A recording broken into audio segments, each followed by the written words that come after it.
All right. Welcome, everybody, to Standing for Truth. My name is Donny Budinsky, and I am your host and moderator for tonight's great dinosaur debate between TRock and Ian Chen. And I got to say, gentlemen, I am pumped for this exchange. You guys are in the debate octagon, and you're both ready to bring the heat and give us a debate to remember. Specifically, we are engaging the question, did dinosaurs and man live together? Now, TRock, Ian, this is not your first time here on the Standing for Truth debate platform, nor is it your first debate in general on something related to creation versus evolution. So in a way, you're experienced enough to give us a thought-provoking and I think pretty epic exchange here. So if we could, gentlemen, let's break the ice a little bit, get acquainted before we get into opening statements. And so, TRock, since you are taking the affirmative for tonight, let's start with you. Just a brief intro, a little bit about yourself and a little bit about who you are, TRock. Thanks for being here. Oh, TRock, I think you might be on mute on your end, though, so it could just be your headset.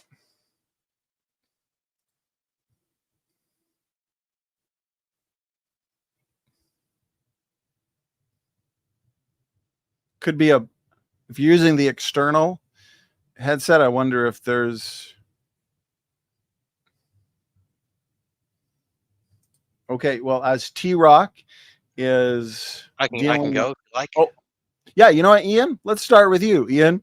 All Good to have you back. I think your previous few times, or 2 times here, if I'm not mistaken, were your very memorable debates with Kent Hovind, Dr. Dino, and those are up on the channel for people to check out if they want to see more from you. Because Ian, correct me if I'm wrong, you don't really have a channel, but you do have past shows. So Ian, great to have you. How you doing today? Tell us a little bit about yourself. Yeah, great. Thanks, thanks, Donny. So my name is Ian Chen. I do want to thank TRock for this, for his time and his participation in the debate today. As Donny kind of said, I don't really have a channel, but if you kind of look at Ian Chen Official, it's just a place where I store all the debates I've done. I haven't done that many, 2 with Dr. Ken Hovind and a couple with other young Earth creationists in the past. So go check that out if you're interested. And I plan to do a little bit more in the future on this channel. So hope to see you guys here in the future. All right. Appreciate that, Ian. For those in the chat that want to see more from Ian, as he teased there, he will be back here in the future for some more debates, because debates are addicting. When you do one, you can't stop. You got to do more. So, Ian, appreciate it. TRock, let's give you an audio test, brother. See if you're coming in. Can you hear me? Yes. Yeah. Sounds good. So, all right, TRock, great to have you as well. Tell us a little bit about yourself.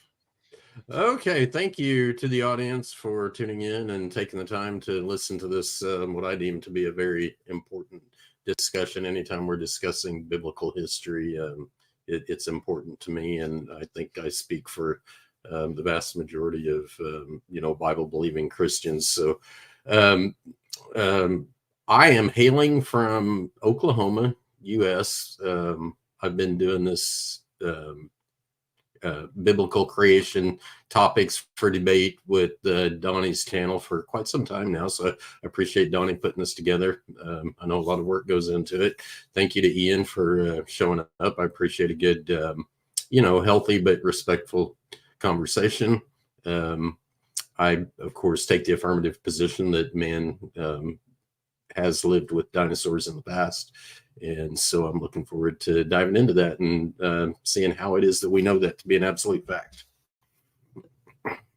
Very good, TRock. I appreciate that introduction. Again, gentlemen, it's great to have you both here, and I really appreciate the debate topic and the suggesting of today's topic. Always fun. Did dinosaurs and man live together? TRock taking the affirmative, Ian Chen taking the negative. And just as TRock said, we enjoy these good, healthy, but respectful discussions. So very good. Okay, I'll go over the format, as it's going to be a little bit of a mix, formal and informal. We're going to be having about 13-minute opening statements. I do want to make sure TRock and Ian have more than enough time to go through their slides, visuals, and opening presentations. Then we're going to have a rebuttal. So this is going to be an opportunity to respond to each other's points in an uninterrupted portion. So that'll be 8 minutes. Then rather than a real strict cross exam, we're going to jump into about a 50-minute discussion where Ian and TRock can engage the topic in dialogue, more free-flowing dialogue. Then we'll have closing statements of 5 minutes where they can wrap up their thoughts and points. And then this is where we have some fun with you guys in the audience. We're going to interact and engage with your questions, your objections, your challenges. And so please, if you got a question or a challenge for TRock or for Ian, just let me know who it's for, and then do your best to tag me either at Donny or at Standing for Truth.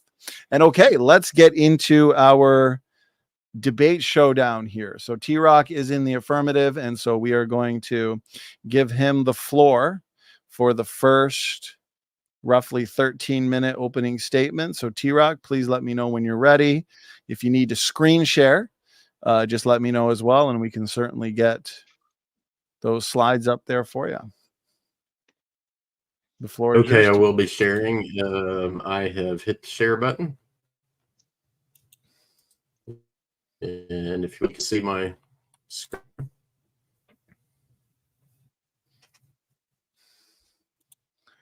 Yeah, looks like it's coming in, TRock.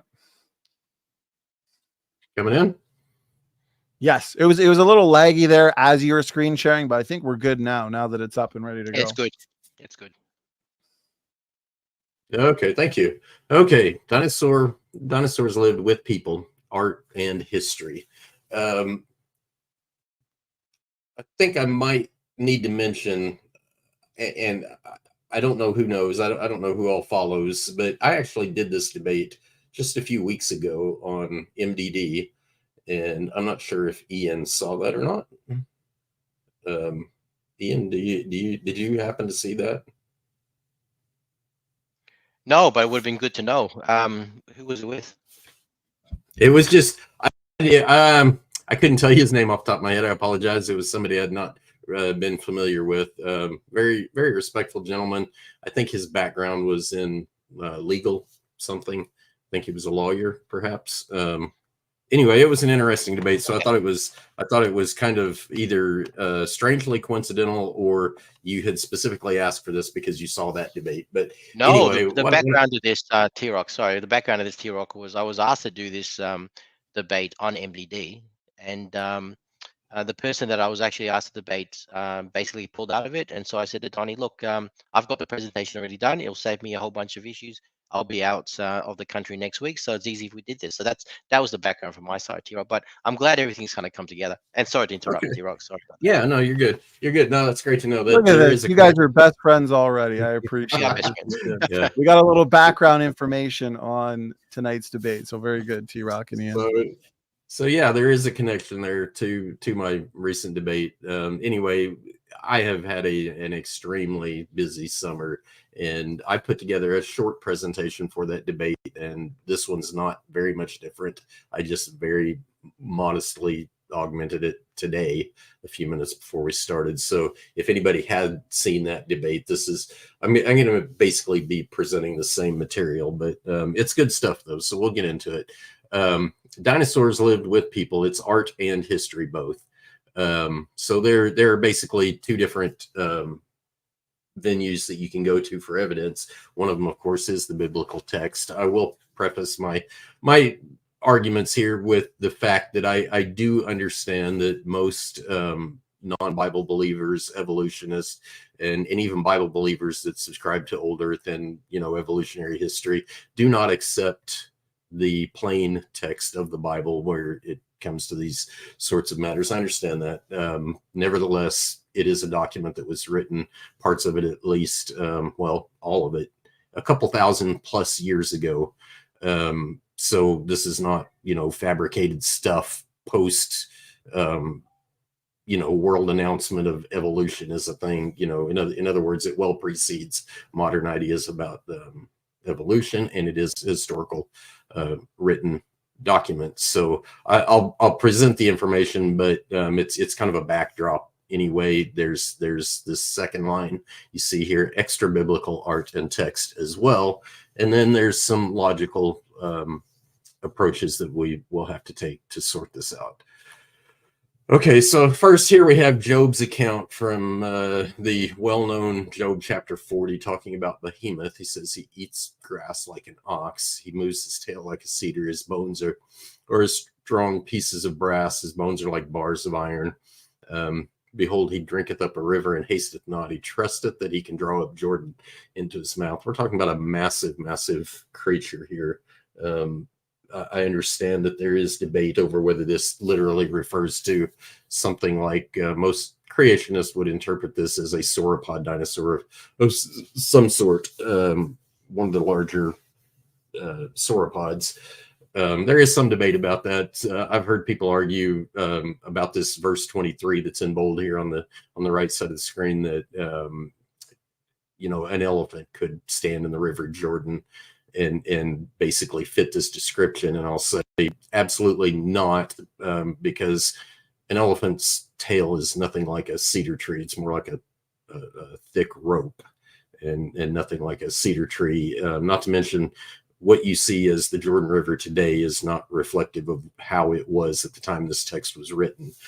Almost certainly a drastic amount of environmental changes have happened since then. So we're probably not talking about the same Jordan River anymore, but nevertheless, European depictions. So what I'm showing here, there are 1, 2, 3, 4, 5, 6, 7 different named dinosaurs that have accurately been depicted in history, in artistic form and or in written textual description kind of things. So there's a link here. You can go check this out. This information, my direct source is creation.com. Were dragons real in medieval times? Medieval artists saw extinct reptiles, more evidence, by Brian Thomas, creation.com article on dire dragons by Vance Nelson. So Brian Thomas is a creationist that works for ICR, I believe. And anyway, this particular article is his review of Dire Dragons by Vance Nelson. I actually have that book, or at least had it. I would show it right now if I knew exactly where it was, but I think it's been put away somewhere. It's a good book, though. There's something very peculiar about this book that makes it kind of stand out from mainstream or secular approaches to this very topic about artistic depictions of dragons in ancient culture. Okay, so the focus of Vance Nelson's Dire Dragons is that it's authentic artwork. In other words, the world at large accepts that this is ancient art, not some kind of modern forgery of any kind. The clarity of the identity of the dinosaurs and the extinct Permian reptiles at the genus level. So they have to be clearly identified at least at the genus level in order for Vance Nelson's inclusion of those particular artistic examples. And so what that really means is, out there in ancient art, there are a lot of dragon depictions of various types.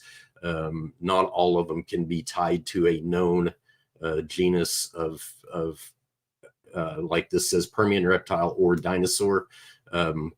Only a fraction of them can, but nevertheless, the 7 I showed earlier are the 7 that he has identified as fitting these 2 criteria. Okay, so the examples from the extant dinosaur dragon art include the Mesopotamian cylinder seals, the temple at Angkor, Cambodia, Bishop Bell's tomb, the Royal Chateau of Blois, France, Hongshan culture, China turquoise dragon, St. George and the dragon, and Tanistropheus in Bologna, Italy. Okay, so here's basically the premise, the foundation of my argument. So evolutionists the majority of evolutionists will say that dinosaurs went extinct about 66 million years ago, is what I've understood to be the, people often say 65, but I think the technically correct answer is 66 million years ago. And there's a what's called an iridium ash layer that is basically wherever it's found, it's above the dinosaurs, and that's the KTP boundary roughly. So essentially the evolutionist would say that marks the extinction of the dinosaurs, therefore they could not have lived with man. Okay. I want to point out that that is a logical fallacy, that dinosaurs went extinct soon after the last fossil appearance. Last fossil appearance has nothing whatsoever to do with being able to know when something goes extinct. All you know is that it's the last time it was fossilized. So it is literally a logical fallacy to make a storyline citing extinction based on some event that you think is the cause. It's a, in formal terms, it's a non sequitur. There's literally no connection between last appearance of a fossil and an extinction event. They are two completely independent things. Okay, dino fossils appear at ground level with no iridium layer above them. This is a fact of paleontology. There are places in the world where you can literally walk up and see dinosaur bones at ground level. And at those points, it's quite obvious there's not an iridium layer above them. There may not be one below them, but there's not one above them either. So nevertheless, it doesn't give any the presence of an iridium layer cannot give you any clue whatsoever as to an actual extinction event. Okay, evidence of recent history of dinosaurs, soft tissue, fresh bone, etc. To me, soft tissue is an extremely powerful argument. Fresh bone. Now this, I put that in there like that because technically fresh bone is a form of soft tissue, so to speak. I put that verbiage in there in particular, though, because there was an interesting find in Alaska and in Canada where people found bones at or very close to ground level and literally mistook them for cow bones. And according to one of the articles that I discovered this in, it took some 20 years before people figured out that they were actually hadrosaur bones.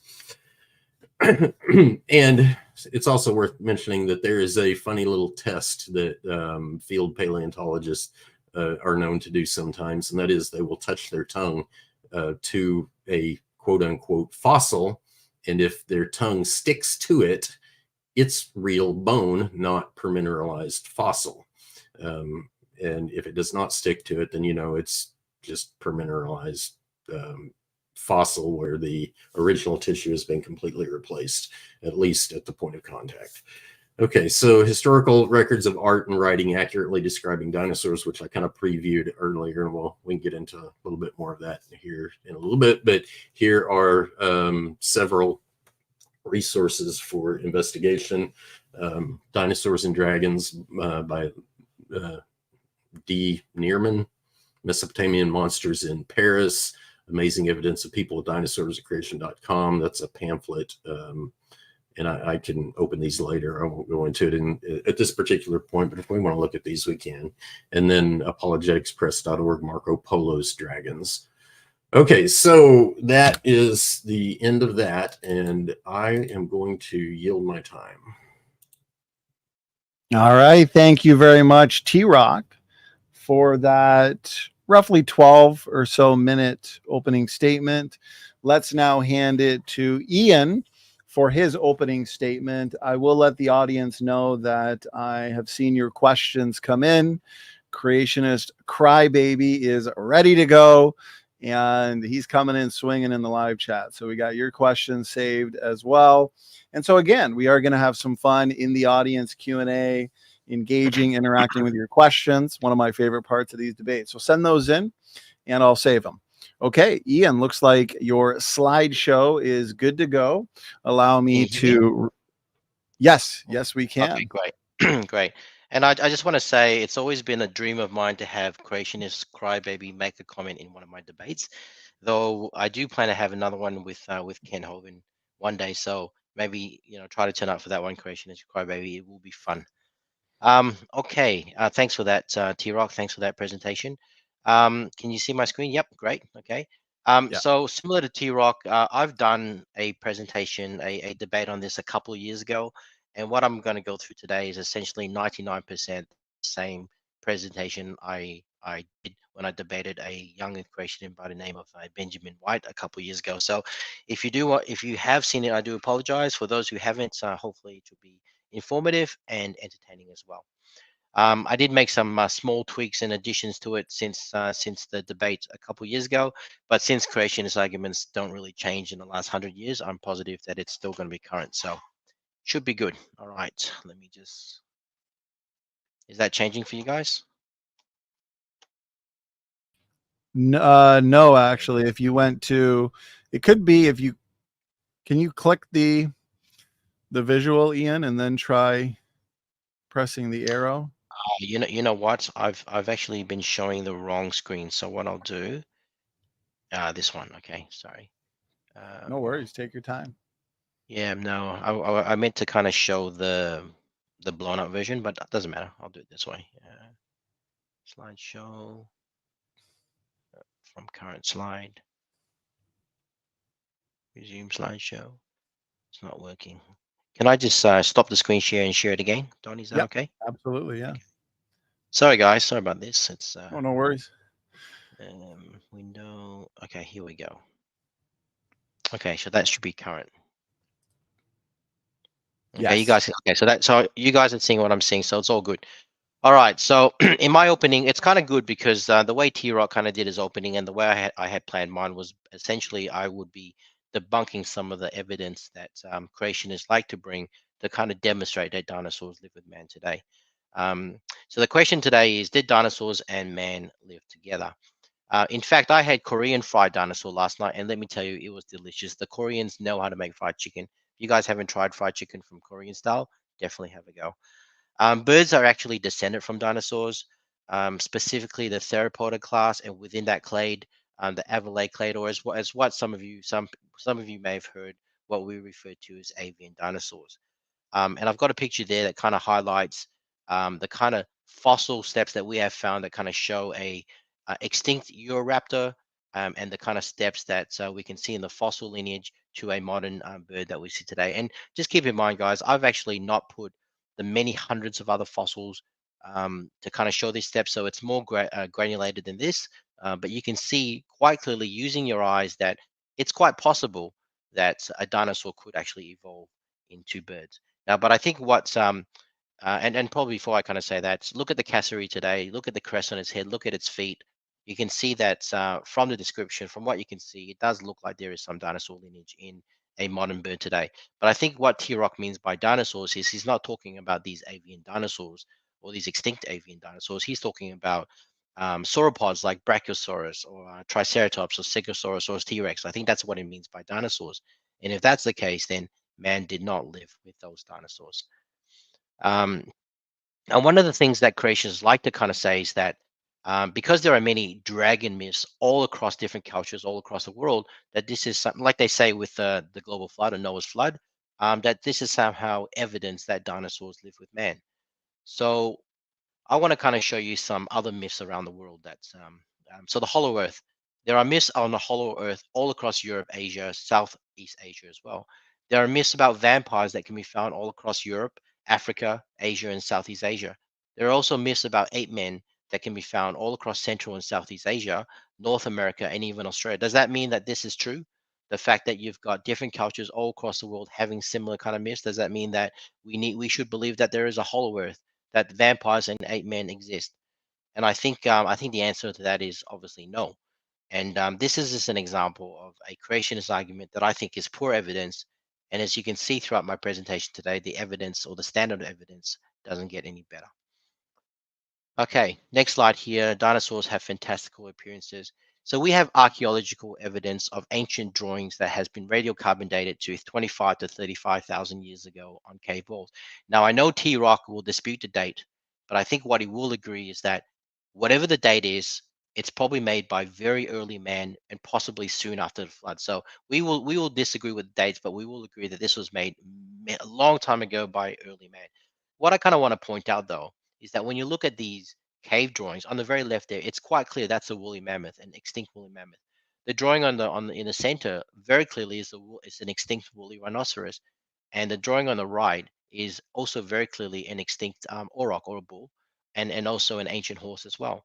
So why is it that when creationists show examples of art or artifacts that they claim are dinosaurs, that these are not anatomically correct dinosaurs? They look nothing like dinosaurs. And if you really squint and close one eye, you might think it's a dinosaur.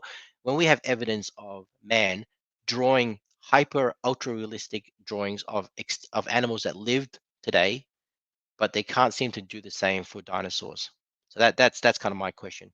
And probably the one point I do want to note here is the Chinese word for dragon actually means water serpent. So I know that we call it dragon, and therefore people hear that and think that the Chinese version of dragon means a fire-breathing, a creature with wings, etc. That's not the case. The Chinese word for dragon actually translates more accurately to a water serpent. So something different there as well.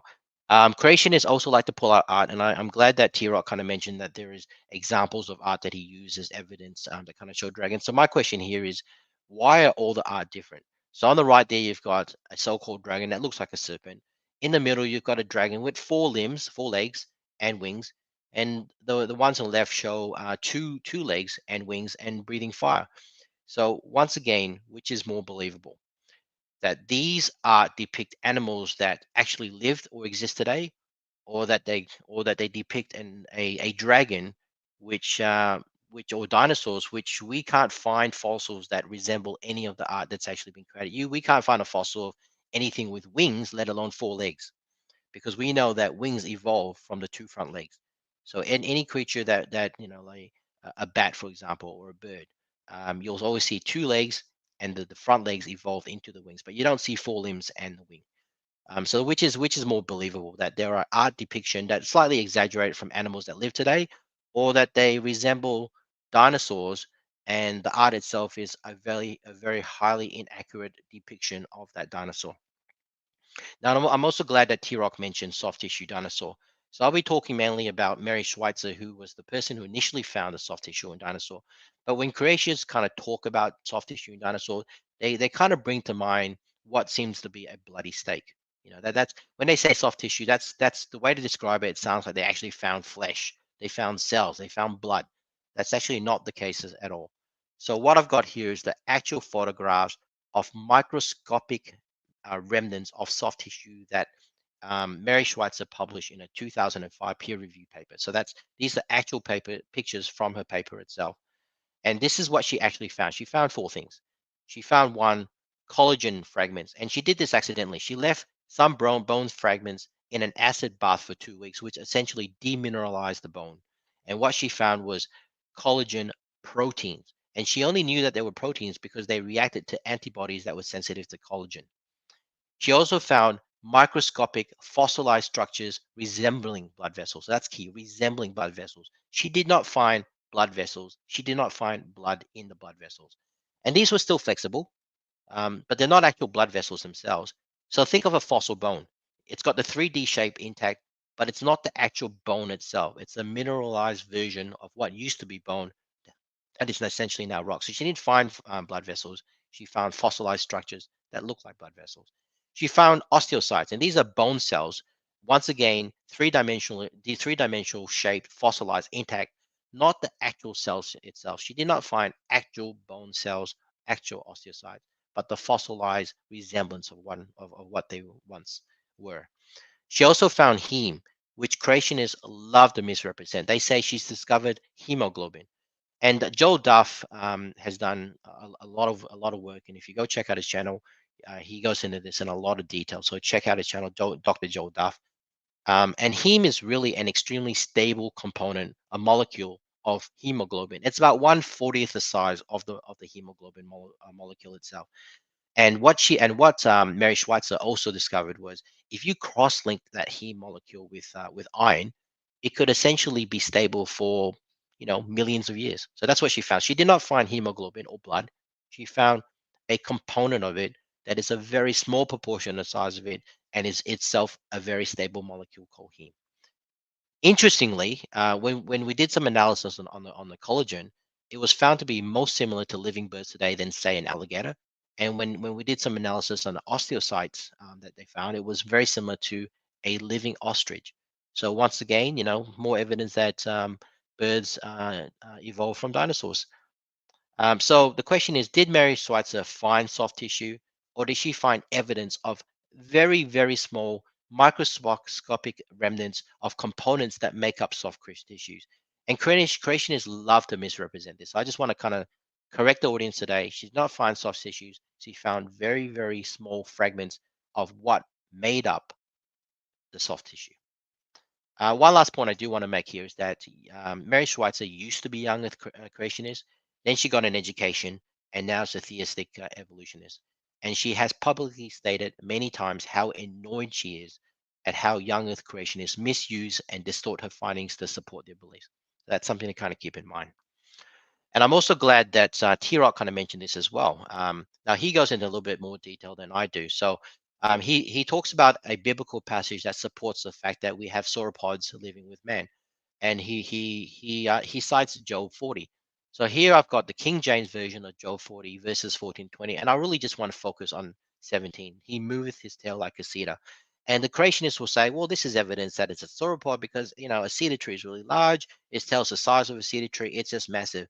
But Mr. Ken Hovind likes to say that he doesn't need anyone to interpret the Bible for him. You can just read the meaning from it very plainly. And I look at verse 17 and it says, he moveth his tail like a cedar. And to me, that does not read like the tail is the size of a cedar. If it does, why doesn't it say his tail is like a cedar or his tail is the size of a cedar? No, it says he moveth his tail like a cedar. It reads to me like it's describing the movement of the tail like a cedar tree, not that its tail is the size of cedar. But like I said, that's my interpretation, but that's what it reads very plainly to me. Now, most Americans, or sorry, most young Earth creationists seem to be Americans. So I think when they think of cedar, they're thinking about the American cedar tree, big, tall, large, thick trunks, very, very large. And if it was a sauropod, I can see that it could be a sauropod tail. But wouldn't it be more likely that this passage is referring to the Lebanese cedar tree, which is really endemic throughout Middle East?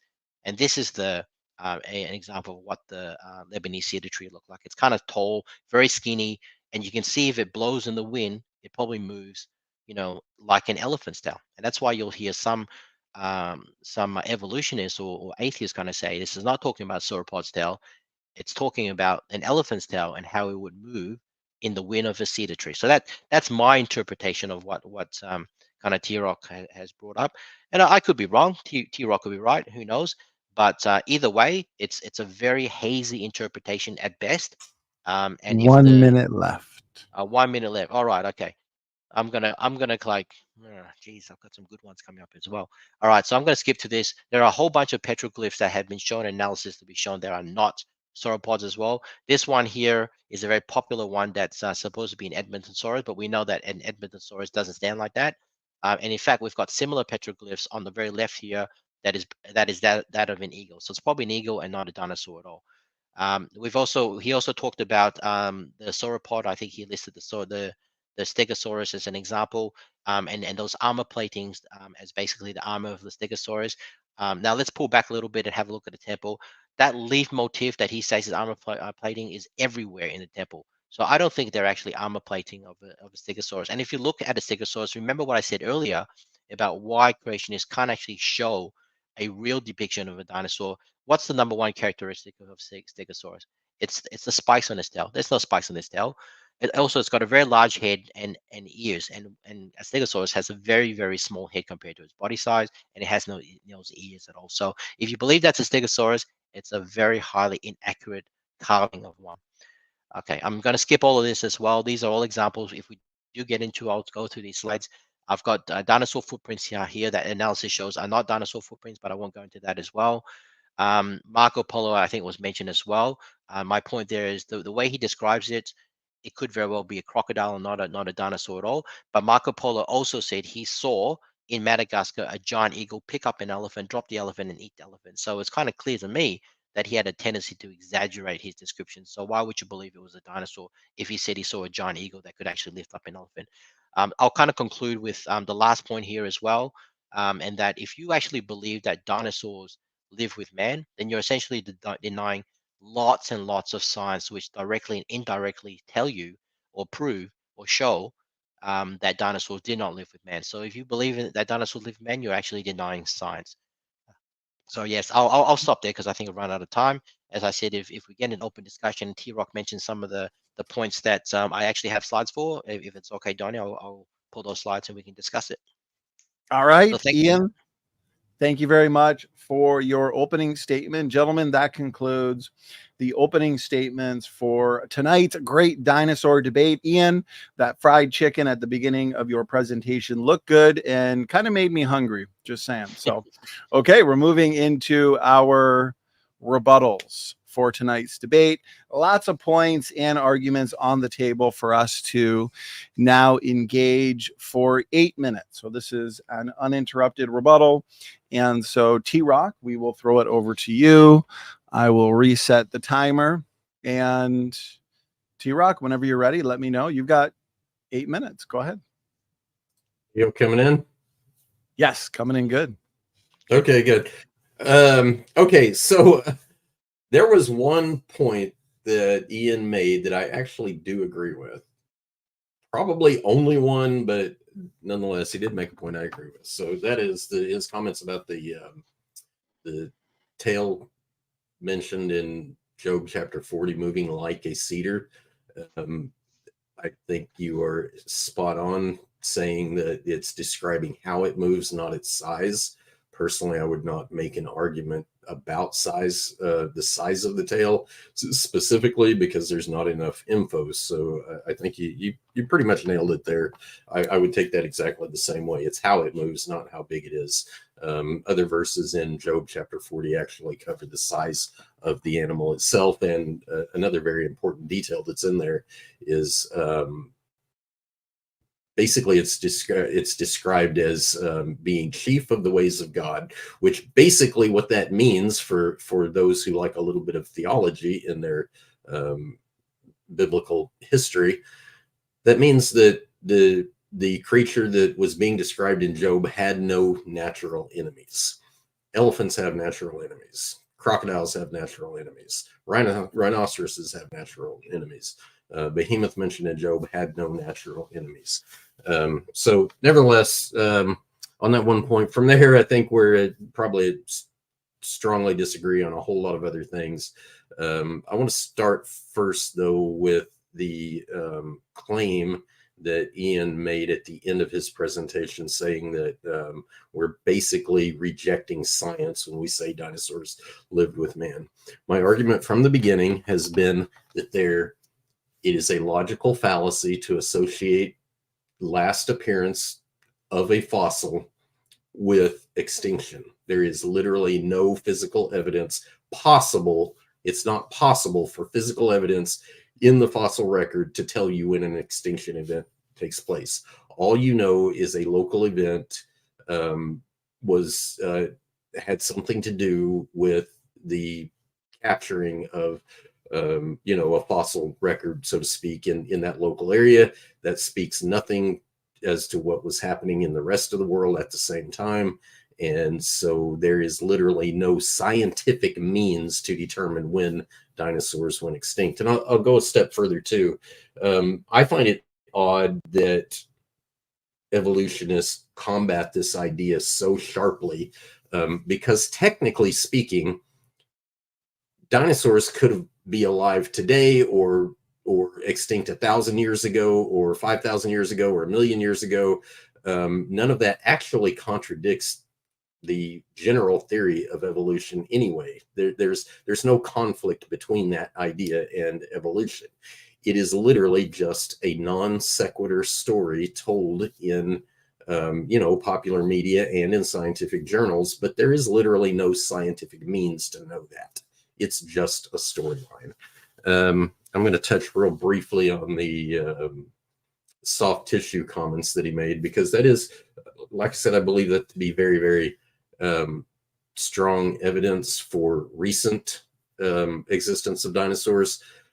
Ian, let me just say directly that I don't think any informed creationist is trying to give the opinion that there are chunks of flesh out there. But on the opposite end of the spectrum, to say that there's nothing but microscopic evidence of soft tissue is completely wrong. I've already pointed that out at the beginning. Bones, actual real bone, is technically soft tissue, and there's nothing microscopic about that. You can pick them up, hold them in your hand. Some of them may even be heavy enough that they could be difficult to carry, although probably the majority of those are at least partially permineralized. But if you go back and actually look at the interview that Mary Schweitzer did with Barbara Walters, she has a pair of tweezers. Tweezers are not microscopic. She has a pair of tweezers in that video showing stretching tissue. And so it's not a big chunk of flesh by any means, but it's not microscopic either. And it's big enough that you could hold it in your hand and see it in plain daylight. Furthermore, Schweitzer and her team repeated their test on these soft tissue finds 17 times per that interview with Barbara Walters. 17 times. That's virtually unheard of. The reason they repeated the test so many times is because they simply could not believe what they were seeing.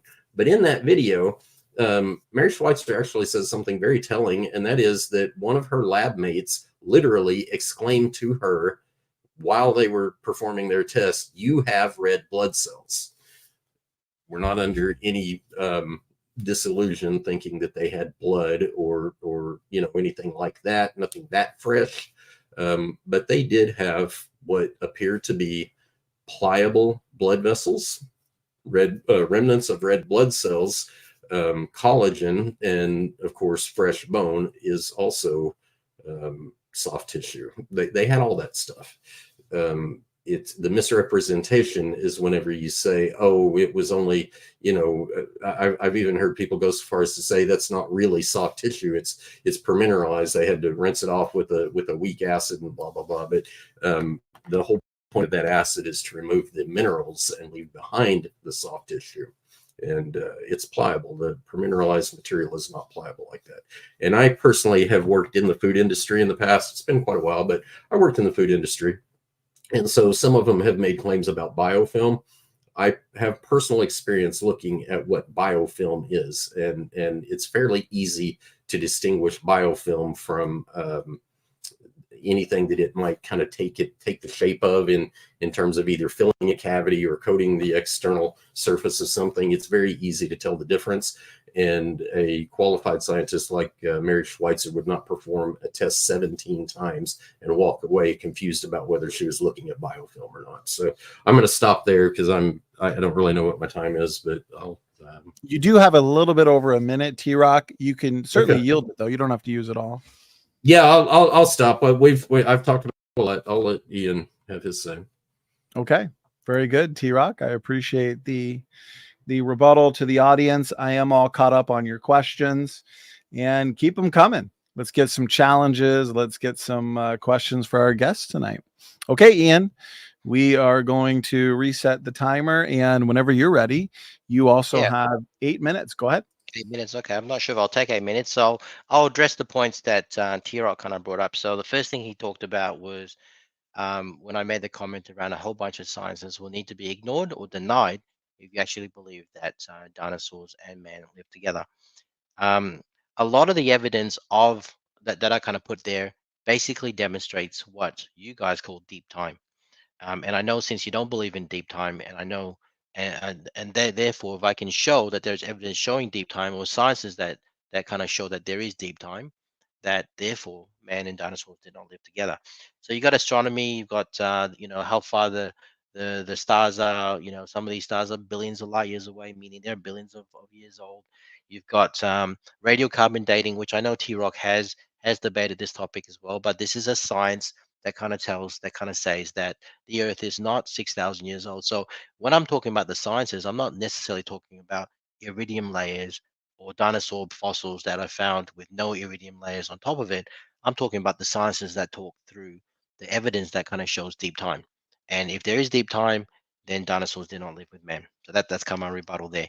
Also, I would like to see a citation on dinosaur fossils not having an iridium layer found above it. That's the first time I've actually heard of this. Maybe it's true. Maybe something that TRock can maybe send me after this, but I'm going to press X to doubt at the moment since I have not come across any fossils or any evidence or any papers that have been published saying that there are dinosaur fossils not found underneath a layer of iridium or underneath the KT-PG boundary. So I'm very doubtful about that, TRock. And I know you made the comment, and happy for you to kind of demonstrate where you found this from and a source that kind of corroborates what you're kind of saying as well. Now I'll spend a bit of time talking about a couple more points. So TRock did mention that the belief of man and dinosaurs living together is not, won't actually harm the evolutionary worldview. I beg to differ. If dinosaurs and man live together, then what that means is all the sciences that show that deep time does not exist would mean that evolution does not have the time to kind of work its process. So we can't accept that man and dinosaurs live together because we need to accept the sciences that say that deep time, that the Earth is billions of years old, which then gives us the time for evolution to kind of evolve as well. So I kind of disagree with T-Rock on that particular comment. I will say, however, that, and I like to kind of flip this on its head a little bit. Why do creationists insist that dinosaurs and man have to live together? I mean, if whether dinosaurs and man live together, I don't really see has an impact on whether they believe the Earth is young or not. I mean, dinosaurs could have been on the ark and died pretty much the first day. They could have died on the ark itself. I mean, all the Bible says is that, you've got to bring two animals, male and female, onto the ark. Let's say you brought the dinosaurs on the ark. Let's say they died on the ark. Doesn't say anything about the dinosaurs having to live until the flood ended. So to me, if I flip this argument on its head, I don't see why creationists have to insist that man and dinosaurs have to live together, and therefore these paintings and artwork and stuff like that, therefore showing it hundreds of years after the flood. They could very well say that they did live together, and still not be an argument against the young earth. So that's my point to you, T-Rock. I don't actually understand why you would insist or die in the dirt on this one as well. Now I'm going to spend a bit of time talking about the soft tissue. So I'm referring to a 2005 published peer-reviewed paper, and I have read that paper back to front, and some of the subsequent papers that Mary Schweitzer has also published as well. And nowhere in that paper does she talk about finding blood vessels. As I said, she found fossilized microscopic remnants of what looks to be or what resembles blood vessels. And these are the words in the paper. She writes resembles blood vessels. Now, they probably are blood vessels, but she doesn't know 100%, so she's not going to say that in the paper. But they resemble blood vessels, but they are not the blood vessels itself. They are like a fossilized remnants of what is in the shape of a blood vessel. She did not find any real bone. If you're talking about maybe what's his name, in Armitage or whatever, who claims that he found a real Triceratops bone, that's not peer review. That's basically a creationist saying he's found something that refuses any paleontologist to inspect his findings at all. I'm going on actual sources that are peer reviewed, that have been published, and in none of those peer reviewed sources have people said they found blood or blood vessels or real bones or cells or DNA. There are always remnants of what these soft tissues are that have been fossilized, and some work needed to be done to demineralize that fossil so you can actually see what used to be there. And as I kind of said earlier in this presentation, they didn't find blood. They found a molecule that is a component of hemoglobin, which is called heme, 1/40th the size of hemoglobin. That's what they found, and it's extremely stable. Now, creationists will expand that and kind of say they found blood. Incorrect. Nowhere in no paper. And if I'm wrong, T-Rock, show me. But I'm only presenting what is actually in peer-reviewed sources that's written up in papers that people can read and argue. I'm not presenting stuff that people have said in hearsay, like Ian Armitage and his I found some real bones. If he really did, why doesn't he publish it? Why doesn't he allow paleontologists to inspect his findings? What I'm showing you is actual evidence that has been peer reviewed. So if you have any evidence that says we found blood, we found cells, we found DNA, we found real bones, yeah, I'm happy to see it. I'll kind of stop there anyway and maybe go into an open discussion, and we'll pass it back to T-Rock if he wants to rebut that. Nope, Ian, sorry, it's mandatory. You have to use your last 2 minutes. So you can sing for us, tell us a story, whatever you want to do. I'm just kidding. You're good to go. All right, gentlemen. Yeah, thanks. Ian, you were just about to sing, weren't you? So Ian, Ian no, and T-Rock, that concludes our opening statements and rebuttals for, again, the great dinosaur debate.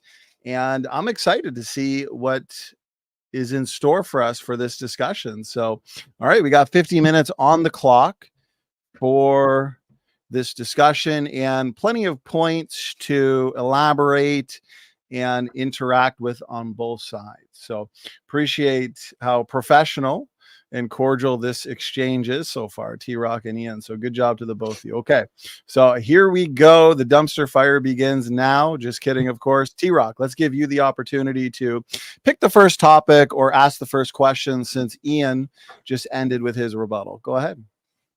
Okay, I want to make this first point very, very brief because I believe it's entirely inaccurate.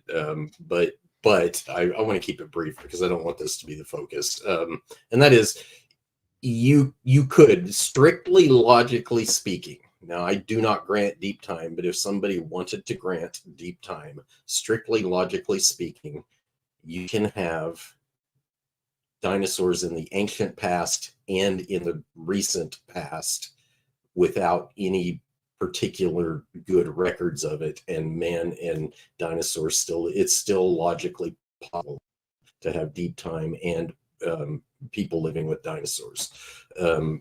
If you subscribe to evolution and you believe that people kind of developed intellectually over a long period of time, how in the world would you know if, early hominids lived alongside the last remaining dinosaurs or whatever? They were never intelligent enough to describe it and leave any records behind or anything like that. Like I said, there's literally no way to know that. So the fact that you prove deep time, so to speak, has no bearing on this argument whatsoever.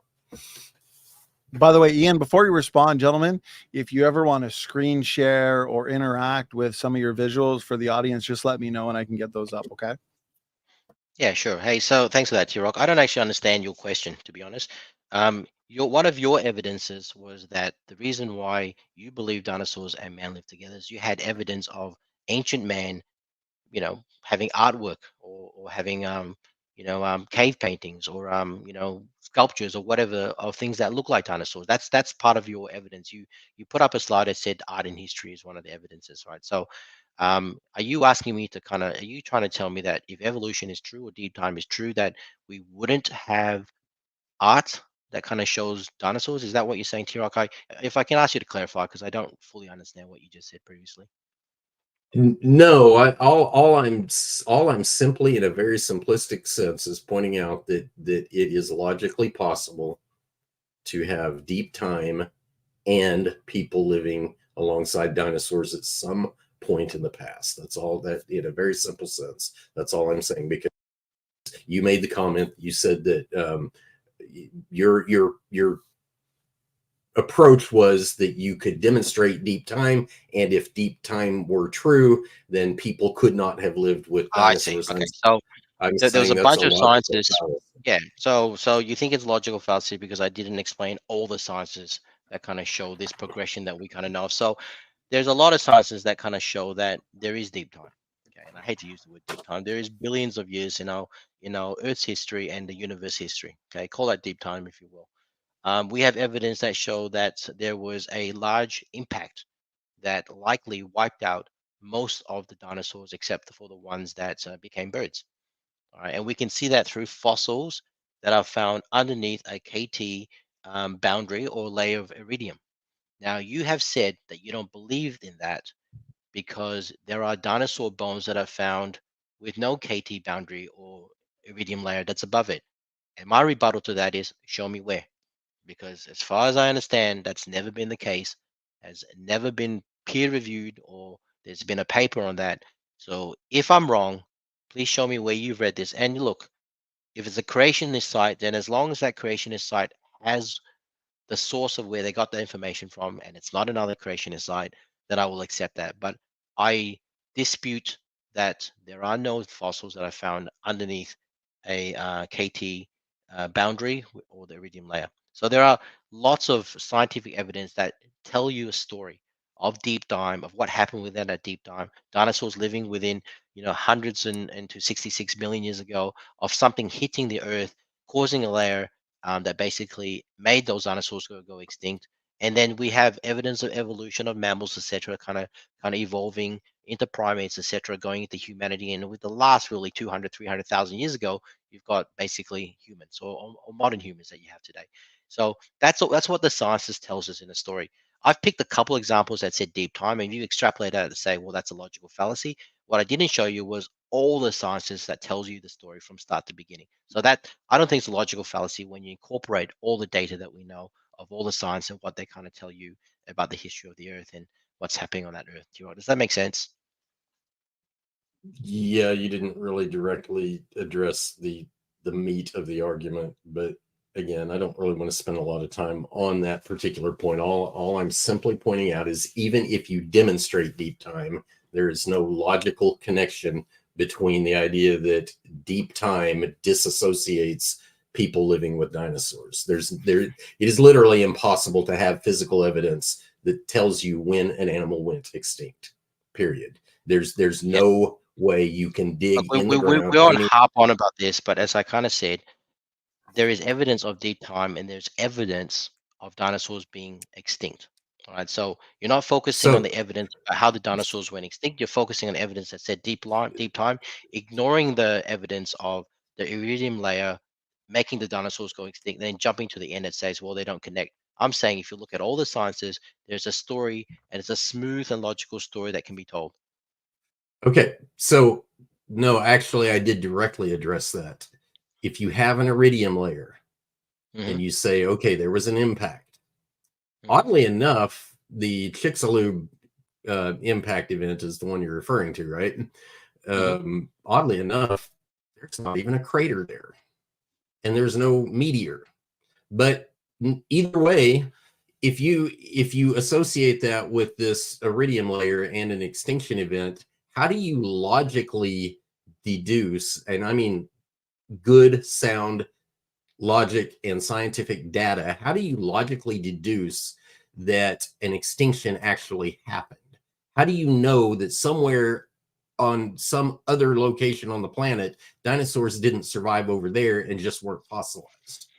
Okay, so so yes, they did find a crater. It was I think it was a father and son team. Alvarez, I think was maybe their surnames. Back in the early 1980s, they discovered the I can't pronounce the name Chicxulub crater, and most of that crater is actually in the Gulf of Mexico. So they can actually measure the kind of size of the crater through I think gravity mapping that they did in one of the satellites. So they can actually show the size of the crater and they can actually see where it's hit, and it's a round kind of massive hole of which the bulk of it sits underwater in the Gulf of Mexico. So there is a crater. They've shown that there's a crater. It's in their peer review paper and it's been demonstrated. Now, then they use the size of the crater and they have found like, deposits and of the crater. So when you say they haven't found the meteor or the asteroid or whatever it is, they have found parts of the iron-rich meteor asteroid around the edges of the crater, which you would expect. And from the size of the crater and from the material, they can guess how large this crater is. And I'm hearing estimates of being this asteroid being the size of Manhattan. So it's a large asteroid. So if it's the size of Manhattan, you can then calculate the force and the energy of an impact. And they also know at what angle that it hit as well, just by the shape of the crater. And from the size of impact of that asteroid, which is saying it's the size of Manhattan, from the fact that they know the composition of that asteroid or meteor based on what they have found in terms of bits and pieces of it on the edges of the crater, they can deduce how long a kind of winter has set in, and they're saying it's maybe a decade. So a decade of the Earth basically having all this dust in the sky, blocking out the sun, killing all the vegetation, obviously all the animals that depend on the vegetation dying. They know the size of the crater, so they know roughly the estimate of the iridium that's been vaporized into the atmosphere all around the world, and then coming down basically, with the rain or through gravity or whatever. And that's what actually forms the iridium layer. Now, the other piece of evidence is when you look at the fossils, you do not find a fossil of a dinosaur, non-avian dinosaur, okay, that is not underneath the iridium layer. The conclusion that is simple. Obviously, something happened before underneath the iridium layer, then the iridium layer happened, and then nothing happened. No fossils are found after that. The conclusion is quite simple. They died out. Right? So Okay. that's a series of evidences. Does that make sense? Sorry, TRock, go on. Okay. On the crater, again, I'm not directly contesting that. What I'm really pointing out. Let me briefly say, if you go to Arizona, there's an actual meteor impact crater. You can walk up to the rim. There's a crater there that's about a mile wide. You can walk up to the rim and literally look down into the crater. And how Chicxulub long is ago have not. they said? How long ago do you think they say? Or I mean, and I know I'm talking about assumptions that I accept and not you accept, but the secular assumptions, I guess. How long do they say that crater that hit the Barringer crater existed? I think it's either 40 or 60,000 years old. Maybe someone in the chat can kind of correct me, but it's not very old. How long have they said is the age of the Chicxulub crater? And then think about of the millions of years versus the tens of thousand years of erosion, different area, one's water, one's not. Would you really expect to see a proper, fully formed crater that you're saying is the same as Barringer crater on something that's 66 million years ago that hit in water versus something that hit in the desert? Are you saying that you expect that to be the same? I mean, everything I'm telling you fits the assumptions of deep time and fits the secular assumptions as to what could actually cause this, given the amount of erosion during that time. Okay, you're gonna have to give me a minute to respond because I only talked for like 30 seconds there. Sorry. Oh, So I'm really just pointing out that as far as the physical appearance, impact craters are very obvious, where you can see an actual physical crater in the ground. Chicxulub does not actually fit that description. Your comment about gravitational waves is a little more accurate in terms of how they arrived at the conclusion that it's an impact, quote unquote, crater. It's more about gravitational wave mapping than it is physical or visible appearance of being a crater. But even still, none of that addresses. So there's one other major problem there, and that is that according to the secular timeline, the continents have drifted at least hundreds of miles since then. And so you run into other logical and physics problems with saying that you've got this pristine view of an impact crater that hit 65, 66 million years ago. But the continents have moved so far since then. And so essentially what you'd have to argue is the entire crater moved with the entire North American continent and just stayed and kept its very pristine shape with all of its, really robust evidence that it was an impact, and erosion had no effect on that, nor plate tectonics nor anything else disrupted that evidence to break it apart, despite the fact that the continents themselves have been ripped apart. okay. So can I ask just a couple questions? First, TRock, do you believe in plate tectonics? Do you accept that happens? I mean, we'll probably disagree on how fast it happens, but you accept that there is plate tectonics. Sure, there are plates. There are a number of plates in varying sizes across the globe, and they do move. Yes, I do accept Right. that. So what happens? Is there a difference between a meteor or asteroid hitting the edge of a plate, and ergo, and a meteor or asteroid hitting the center of a plate? Like when the plate moves, what do you think would happen if the asteroid had hit the edge of the plate versus the asteroid hitting the center of the plate? Well, I mean, it depends on what the material is made of. You can get a variety of results. You hit the edge of something, you tend to get more fracturing along that irregular edge. You hit the center Yeah. of something, it's more likely to punch a hole. But that again, that's a little bit subjective because it totally depends on what the Yep. underlying material is made of. And I don't disagree with that, but what I'm saying is that if it hits the edge of a plate and the plate is moving into another plate, then I do agree. There's probably deformation that's happening. The crater is not going to retain its round hole, okay, because the plates are hitting each other. But if it's hitting the center of the plate and the plate itself is the one moving, what is actually going to be causing this hole to deform? So I agree with what you're saying, but you're making an assumption that the Chicxulub crater actually hit the edge of it, and ergo, when the plate tectonics is happening and moving, that it should be deformed, and we should not be seeing this perfect. Well, it wasn't perfect, but this circle of the crater. What I'm saying is, here's the plate, here's another plate. They're moving together. Earthquakes and volcanoes are caused when these kind of rub at the edges.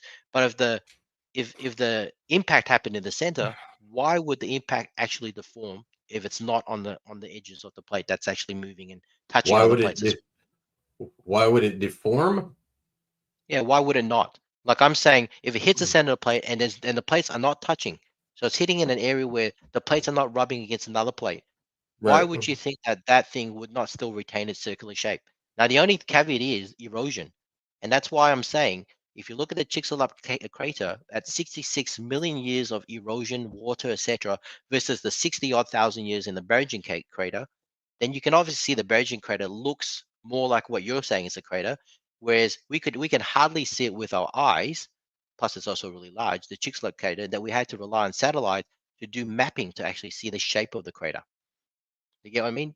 Your question is, why is it still a circle if we had plate tectonics? And I'm saying, well, you're assuming that it hit the edges of the plate tectonics. I'm Well, saying it did let's not. zoom back. Let's zoom back out for a minute, because to be perfectly clear, I'm actually somewhat agnostic on whether that was a meteor impact or some other thing. What I personally think it is, but I'm not dogmatic about this. What I personally think Chicxulub is a sinkhole, not an impact. But I'm sort of agnostic on it anyway. It's irrelevant to me. It can be an impact.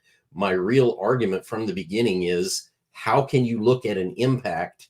How can you look at an iridium layer and know from that every single dinosaur on the planet went extinct because of that Yes, event? and I've explained this. So we know from the size of the crater as mapped by satellite, so we can tell, like, we can't see with our eyes, it's too large and there's a lot of erosion, but we can see the depression when we bounce. I think it's either gravity or whether it's radar. We can actually map, and if you Google it, you can actually see the color mapping of the circle of the crater. So we know the size of the crater. Now, based on that, we also know, because we found fragments of the actual asteroid or meteor around the edges of it. So we know what it's made of. We can kind of look at that and kind of go, it's 60% iron, it's whatever. We can see and because of the calculations of energy, we know what energy it takes to make a crater this big, and we can estimate the size of the actual impactor itself, which I think from memory, they say is the size of Manhattan. So something the size of Manhattan hit at speed causes crater, and we know what it's made of because we found remnants of this. So if you kind of then extrapolate that out, we kind of know, well, if something did that, then it's likely to cause a kind of winter all globally, because they would have vaporized the crater, dust would have gone to the sky because it was so big, it would have circled the earth for a decade. So there'd be a decade of no sunlight. Animals would have died, vegetation would have died, and because it's vaporized crater, and there's a high percentage of iridium that's only found in craters, not on the Earth. And that's another example of why we think that it's an asteroid and not part of the Earth. That as this dust kind of settles back onto the ground, it forms a layer all around the Earth that we call the KT boundary. And it's a layer that has 1,000 times the concentration of iridium that's actually found normally on Earth or any other layers on Earth. And from that, we can see that fossils are only found underneath this, but no dinosaur fossils are found above it. The simple conclusion is something caused the death of these dinosaurs, because otherwise, why are we not finding fossils after we have 66 million? You'd think at least one or two fossils will come up in the 66 million years old, but we never find a dinosaur fossil above this layer. So if you kind of tie these kind of data points together and refute it, the conclusion is dinosaurs live, an impact that happened, killed the plants, killed the meat-eating dinosaurs. They all died. The iridium kind of layer fell down because of the dust in the sky, formed this layer, and because the dinosaurs are all dead, we're not finding any dinosaurs after that. I mean, that's the story based on the data. You tell me a better story if you think that's not true. Okay, let me boil your argument down real quick to just a few words. Basically, what you're saying is the impact caused havoc in the atmosphere itself worldwide, killed all the dinosaurs, and there are no more fossils after that event of dinosaurs. Therefore, the best logical conclusion is that caused their extinction. Is that a good Just one small summarization? correction. Well, just because we need to be specific, and I find we need to be specific with creationists, because they tend to oversimplify things. We do find fossils after the iridium layer. What we do not find is non-avian dinosaur fossils after the iridium layer. Yes, That's we that's find, like, that's Ian, that's implied in context. That's what we're talking about. Dinosaur okay, fossils just wanted to be clear extinction for the after. audience. Not all Everybody knows creationists are there. smart to you. So that exactly brings me to my next point. So giving that clarification for you, no more dinosaur fossils, no more quote unquote non-avian dinosaur fossils after this iridium layer. Therefore, the best logical conclusion is it's an extinction event for dinosaurs. Yep. Right? Okay. Yes. Now, here's the problem. Again, that does not tell you globally what's happening, because that iridium layer is not all over. There's approximately 70 million square miles of land surface on the Earth. And that iridium layer doesn't remotely cover 70 million square miles of the planet. Not remotely. There are huge swaths of land where there is no iridium layer, high or low. Okay. And then on top of that, 2 points. Number one, probably really important to this idea of this global atmospheric catastrophe that supposedly wiped out the dinosaurs. We have very environmentally sensitive organisms still alive today that existed before that alleged impact, and such as frogs and butterflies and various types of insects, and they are extremely environmentally sensitive. Why didn't they go extinct? I don't know. Frogs and butterflies, did they exist 66 million years ago? I probably need Yes. someone who's a little bit more informed than I am. Amphibians go back to the Permian. Yeah, but frogs, look, I don't know. All I'd say is, which environment do you think is the most likely to survive this impact? And I'd probably say a marine environment. Like, I wouldn't be surprised if deep sea fishes would have survived this impact, that would have eradicated most of the animals on land. And if frogs being more amphibious, as you say, maybe they're more likely to survive. So it's all around probability. So I get that. And look, I don't know about butterflies. I'm not even sure if there were butterflies 66 million years ago. But if there was something similar to a butterfly or a moth or whatever it is, TRock, have you? Sorry, it looked like you froze for a second. Yeah, I mean, given the short lifespan and the kind of multi-generation, they have like millions of eggs. They live for like 2 or 3 weeks or whatnot.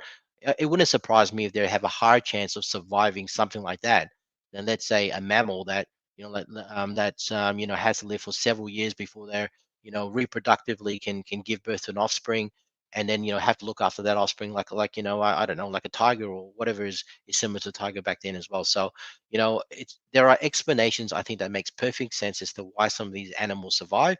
You're pointing out basically exceptions that are easily explainable. You're pointing out marine or amphibious exceptions, which you would think they'd be the most likely to survive as opposed to land creatures. You're pointing out insects that have a very high generational, millions of offspring kind of examples is there compared to, let's say, an elephant type and descendant with one or two offsprings every like decade or so. So you're giving me examples that are highly explainable.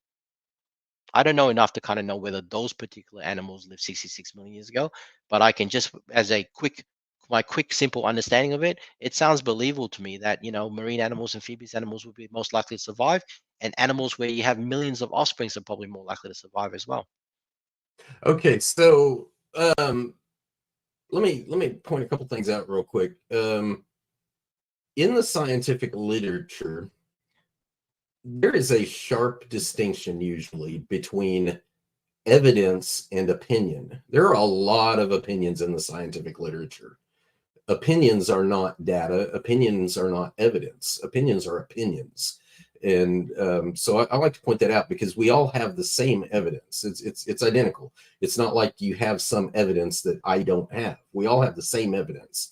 It's the opinion about what makes sense. And because you're creeping over into the opinion zone, you're leaving empirical science at that point and saying this evidence is explained by my opinion. But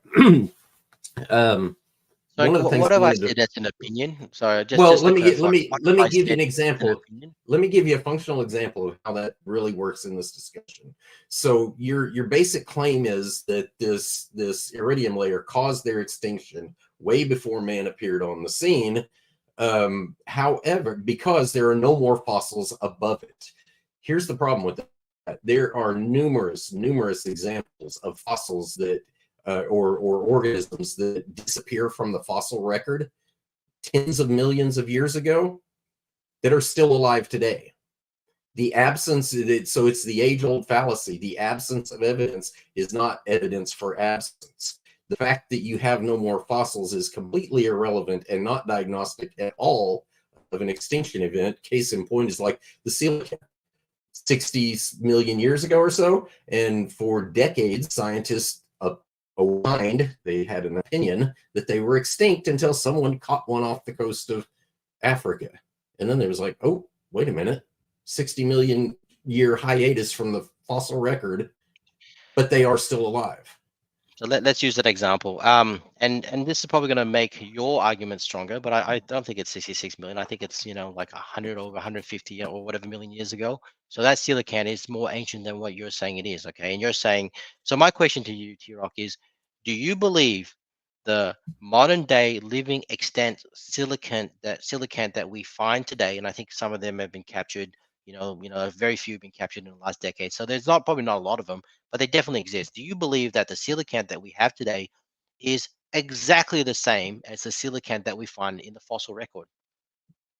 No, no, that's Well, a very big misdirect on the so creation how is it argument. misdirect? If we believe in evolution, all right, if we're saying evolution happens and it happens over time, so what we're saying is that there will be selective pressures on an ancient coelacanth that will make it change so that it's more adapted to an environment that it is now. As I understand it, the coelacanths that we have today are only deep sea fishes. The coelacanths in the fossil records are found in environments that were shallow sea. Might even be freshwater. I don't know, but it definitely is a totally different environment that we have today. The coelacanth morphologically is very different. I mean, they have the same basic structure in terms of their fins, etc., but they morphologically look very different from the fossil record to what we have today. That to me is evolution. That to me is evidence that they have changed. Now, just because we didn't find one and we assumed that it was extinct, and now we have found evidence of the descendants of ancient extinct coelacanths, doesn't prove evolution is not wrong. In fact, what it does say is it bolsters the theory of evolution. It says, well, Okay, look, so it's obviously that's changed. It's changed in a different environment. Sorry, Tira, let me finish. It's changed in a different environment. They are not the same today as what they are in a fossil record. That is 100% evidence of evolution. So I don't actually understand your point, T-Rock. You're to me, you're actually explaining and you're actually giving me evidence of what evolution is. no, you're in basically agnostic territory there. Yes, Lie to me. the modern coelacanth is physiologically, morphologically a variant of what is in the fossil record. But the differences between the two are much, much, much less than the differences between a Chihuahua and a Great Dane. In other words, it's basic speciation that can happen in 4,400 years without giving a second thought to it. It's speciation. Speciation is not macroevolution. And it's not deep time either, because deep time is not required. It doesn't take 4,400 years, let alone 65 million years, to go from a Great Dane So to a T-Rock, Chihuahua what in the is change what in is speciation? physiology. What is speciation? Because the scientific definition of macro evolution, and I'm using what the scientists themselves use. You can change your definition, and then I'd like to understand what your definition is, so I can argue on the same level in the same playing field as you're thinking. But the definition in a scientific way is macroevolution is different species. So when you say to me that they are not the same species, that they have speciated, and then on the other hand, you tell me that that's not evidence of macroevolution, those things don't gel, T-Rock. Macroevolution is speciation. So tell me, what is your definition of speciation? What is your definition of macroevolution? So I can argue based on at least what you understand.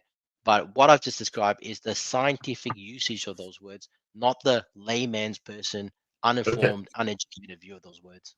So what you did was an equivocation on speciation versus macroevolution, because It's not speciation an is equivocation if it's true. Ian, can you give me a couple minutes? Sure, T-Rock.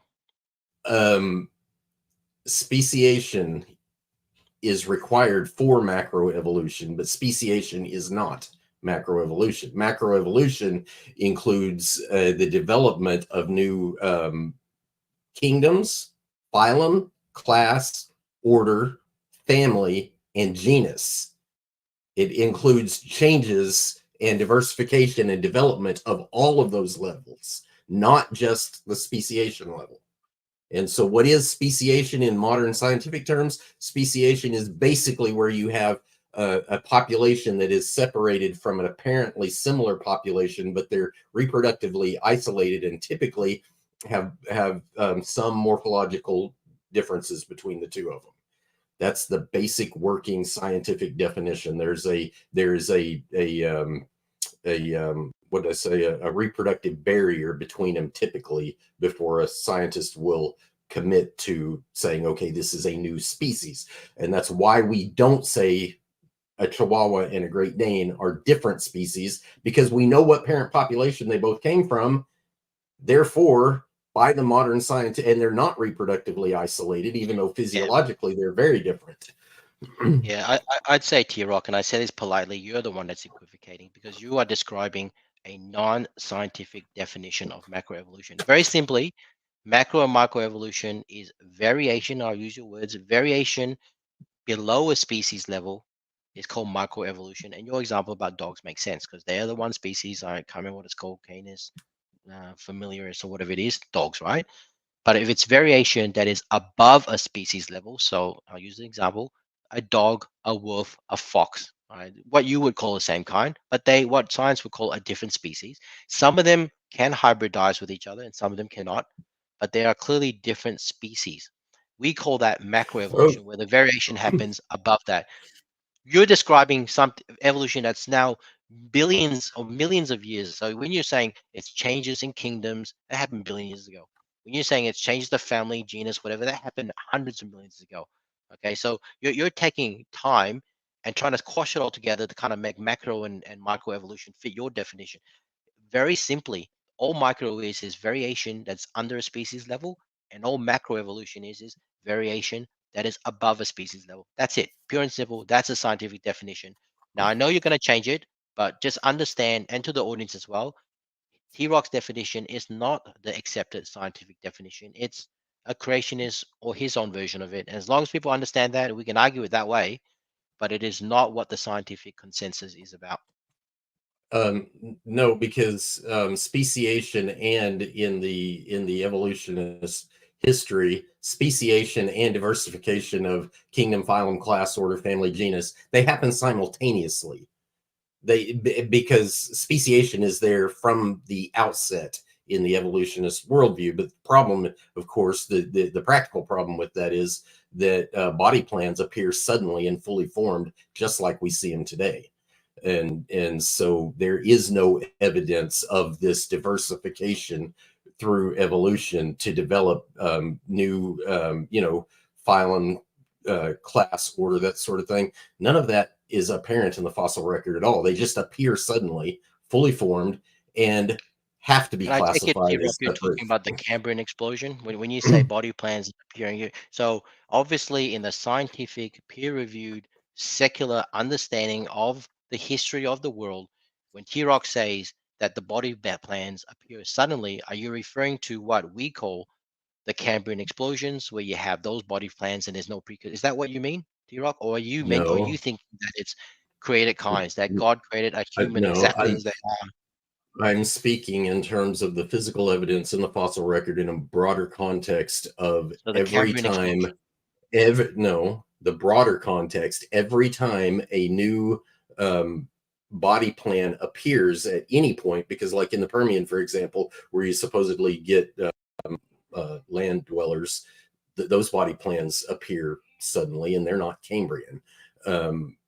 So I'm going outside of Cambrian here, not restricting Okay, it to that. I am probably slightly confused because what you're actually articulating is not the normative, I guess, examples of what creation is. So most creationists will say that the Cambrian explosion is when all the body plans appear. The Permian came way after the Cambrian, so you have like vertebrae body plan. You have vertebrae with some sort of head and some sort of limbs and stuff. So those are your rough body plans that evolution will say evolve into fins of a fish, and then those fins become legs and whatever. So that's, you got that rough body plan that's happening. So that's what I call body plan, because that's what the scientific consensus call body plan. What you're now saying is that there are some body plan, and you'll probably need to describe what you mean by body plan, but there are some body plan that appear in the Cambrian. You mentioned some that appear in the Permian. Could you maybe just help me understand what are these body plans in the Permian or Cambrian or whatever it is I that's in there? apologize. I apologize. We really need to get back on topic here because the whole thing is not about evolution and how we think different species appear. The debate is about dinosaurs living or not living with people. So I want to go back and address some of your Let's previous. do that. But I will note that you Actually, did if I not could jump in real quick, because it's been very free flowing and organic, which has been kind of the goal. But now that we've hit the 30-minute mark, I was wondering, and it's up to you guys, you both had a lot of excellent slides. Ian, you had a lot of great visuals. Did you want to go through any of those points or visuals and kind of engage them in more detail? Yes, since they do directly relate to dinosaurs, but it's up to you guys, whatever you feel best. Yeah, if you would give me a minute, then I want to go back and actually do some of that, but at the same time address some of the things that Ian said earlier. So, sure, yeah, take a minute to are you familiar with a person named Joel Tay? No, not at all. In creation circles. No. So Joel Tay, I'm not sure if he's a PhD or not. I'm honestly not sure, but he's a researcher, and he last I knew, he worked for CMI, Creation Ministries International. And Joel Tay has put together a tremendous work on running scientific literature, open literature type documentation of soft tissue from dinosaurs and other very ancient organisms. He's put together a pretty significant volume of work. And so in this volume, what he's doing is he's pulling examples of unique, the key here is unique finds. In other words, it's not multiple samples of soft tissue from one once living organism, but rather each particular example he's documenting is a completely different organism in a different find. But he has a running list of, I believe it's in excess of 100 examples from the open literature, or I'm saying open literature, not all scientific literature is actually open, but from the scientific literature of soft tissue finds in dinosaurs. And it's over 100 unique examples. And I think you referenced Mark Armitage earlier. I think that's the one you kind of loved up his name a little bit, but Mark Armitage, actually a lot of work has been published on soft tissue in the open literature. But on top of that, you also ask for examples of where can I find dinosaur fossils where there's no iridium layer above them. And the answer should be fairly obvious to anybody who does paleontology. Anywhere you walk up and find fossils at or very near ground level, and it's obvious there's no iridium layer above it, because there are no layers above it, period. They're at the ground level. Therefore, by definition, the iridium layer can't be above it either. So you said you were unfamiliar with any such examples, right? What I wanted to do was show you an article here describing such a thing. And I'm going to share my screen here. But I need Donny to post it up for me.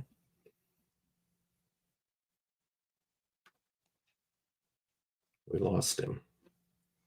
Yeah, can I speak a little bit while you do that, TRock? Is that okay? Yeah, let me point out one other really quick thing that you can go look at for yourself. There's actually kind of a somewhat comical video on YouTube. There's this guy, and he's out in the western US, and he's walking around on the ground, and he's literally pointing at examples of dinosaur fossils at ground level, and he's saying we need to preserve these fossils. They're being eroded away at an alarming rate. He said they're 65 million years old, but now they're exposed to the ground and they're being eroded, and we've got to do something to protect them and keep them from eroding away. It's comical to me because you've got this alleged 65 million years of time where they did erode it away. But now all of a sudden today we can say there was 65 million years of time that has passed, but yet the erosion in real time is so fast that it's destroying the evidence right before our eyes. All right. So I just want to I know Donny T-Rock is going to say something, but I just want to clarify what I meant by no dinosaur fossils underneath an iridium layer. So the way we carbon date, I should say, fossils is we look at, we carbon date selected layers above and below. It could be like volcano layers example, where we know the conditions of, certain material, certain radioisotopes under that. And that's why when you kind of look at a fossil, we give you a range of a date. We say, the fossil is between 60 to 62 million years because we found these layers, right? So we have these geological layers that have been dated, and we find fossils within the geological layer. Then there is a layer of iridium, the KT boundary, and then we've got other layers above that as well. We do not find dinosaur fossils in the layers above it. Now, sure, you can find dinosaur fossils where there is, right now today, possibly where there's no iridium layer on top of it, but that layer is actually dated below that layer. That's what I should have clarified. Okay, so the iridium layer is 66 million years ago. Then we've got a range of different layers that sit underneath that that's been dated to various time frames older than 6 million years ago.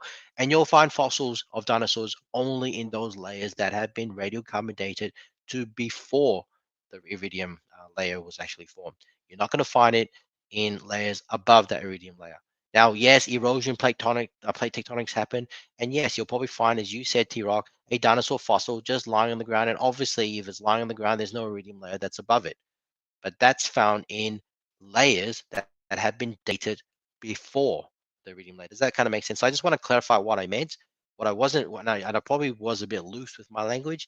So when I say T-Rock, show me a fossil that is found that you can't find an iridium layer underneath it. What I should have said, to be more accurate, is show me a fossil where the layer that the fossil is embedded is younger than the iridium layer.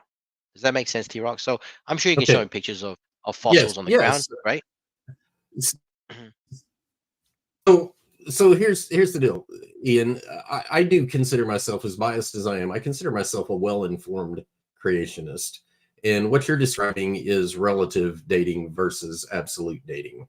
And No, I have yet no. to contest the idea that in relative dating sequences, I'm not contesting that there are that there are no I'm going to stop you right dinosaur there, T-Rock, because fossils you're going above off a this tangent. iridium. No, it's absolute dating. So when you radiocarbon date these layers and the fossil sits between these layers, and we're giving you a range, it's actually based on absolute dating. We just don't know I exactly how long ago it Okay. is. We say it's below this layer that we Okay. can date, it's above layer. So it's between 60 to 60, it's between 70 to Yeah. 75 million years old. But that's absolute dating. That's not relative The, dating at all. I understand that you're assigning absolute ages to them. I understand that. And I'm not contesting the ages directly. That's not even the point either.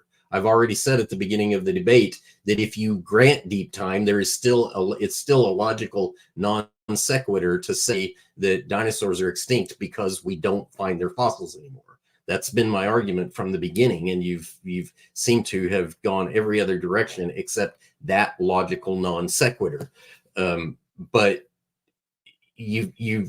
what my actual position is, for your own clarity, what my actual position about this dating scheme and how you use the terminology above and below is that in the secular convention, the relative dating is fairly accurate.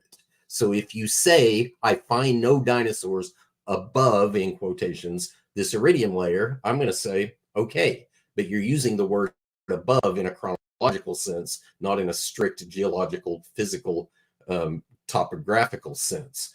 But I also want to go back and point out, you were talking about radiocarbon dating, and radiocarbon dating has nothing whatsoever to do with fossil dinosaurs in secular literature. Anyway. You've picked up an error of my language. Okay. You're right. Radiometric dating. Yep. Yeah. So, Donny, I'm trying to share my screen. I wanted to kind of show something, a couple things real quick. Yeah. Just let me know. I really do want to make. I've already hit the share. Just waiting. I see your screen share at the bottom. It's just our backstage, though. Were you looking to go to like it just shows the StreamYard? Were you looking to do an article or? Let me read. Yeah, maybe refresh it. No, I'll redo it. Okay.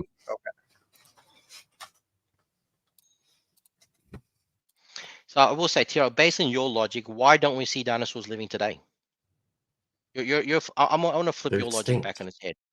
They're They're extinct. they're extinct. Yeah, That's why 66 we million don't years see ago. them living today. 66 That's million years not ago. that's not being contested. So here's this article. Can you see my screen? Yep. Okay, so this article I was referring to, fresh dinosaur bones found. It goes on. I'm not going to read all of this, but basically what they're describing here is the guide moments before had been discussing in ecological evolution, found confronted with the news of the discovery, could not believe it. Unlikely or not is the fact that such bones have been found. They're not permineralized, meaning they're unfossilized. I'm going to expand my screen a little bit so it's easier for people to see. But you also go down here in this other section here. He talks about in central Alberta, abundant plant remnants indicate, so on and so forth, standard geological interpretation that even after the dinosaurs died out, the entire planet was much warmer. What he's actually describing here is the climate conditions around finding these fresh bones.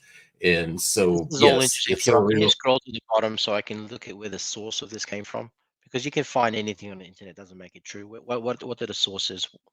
What does it say? The main sources for that. So this one is Edmonton Oh, Journal, October so it 26, is in some sort of small 1987. newspaper. Yep. Initial This announcement one was is printed in This one is abstract. Geological Society of America, Mhm. duck-billed dinosaurs from the North Slope of Alaska, Journal of Paleontology. So that could be roughly Canadian valid. The Geographic. description doesn't actually say it's a soft tissue.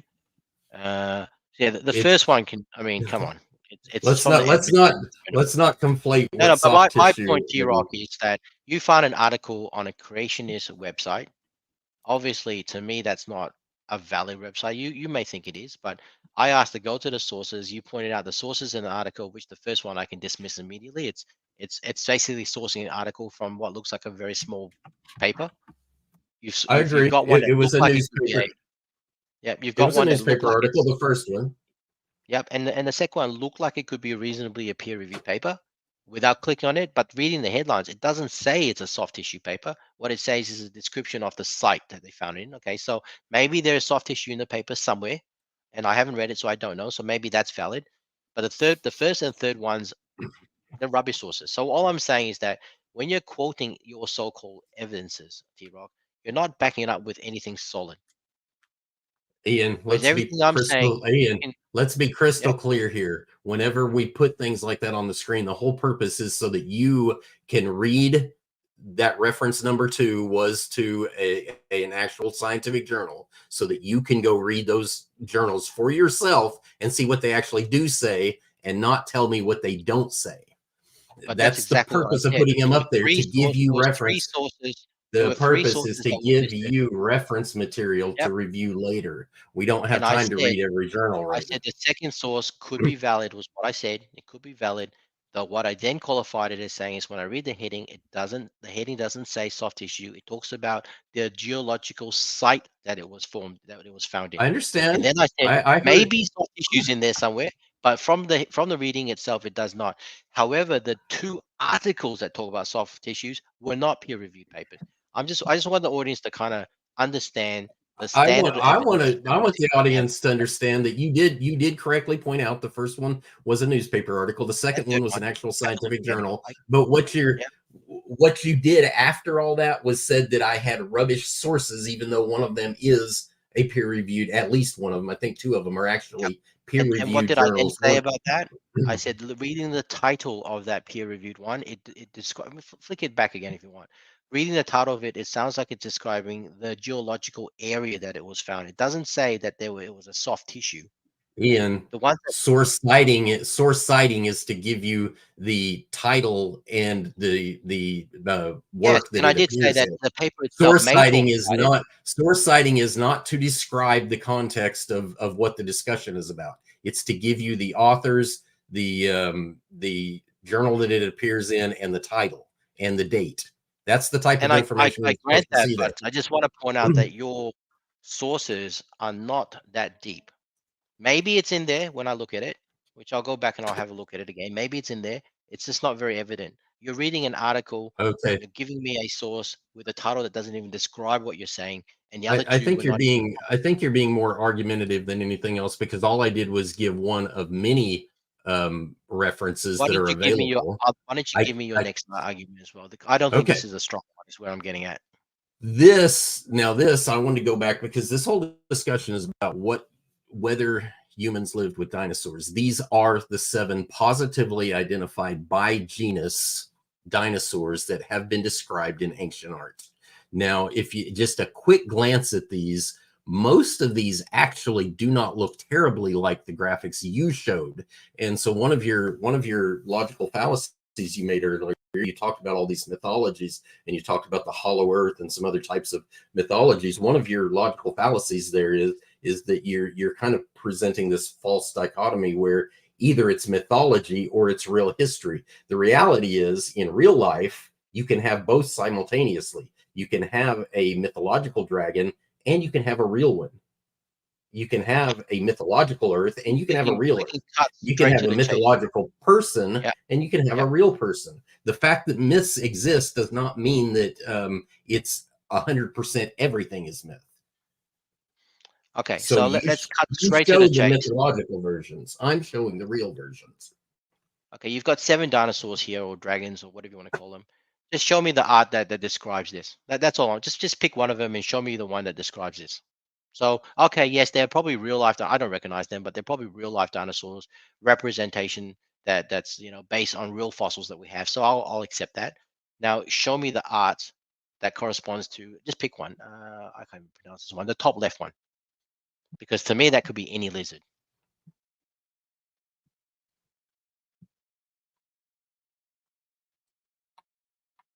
Here is one of the art depictions. Here is another one.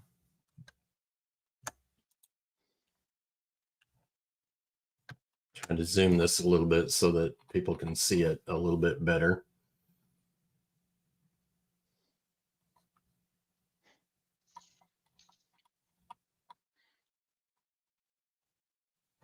That is a variation on one of the ones you showed, but that's not obviously not the artistic, that's not the historic depiction. Yeah, so pick one that shows that top left. Or actually, you choose a dinosaur. Pick one that actually shows that. Pick one. I don't care which one. Just pick one. Show me the art that Hold on. you said accurately describes that. I mean, that's what you said, TRock. So I'm just asking you. Sure.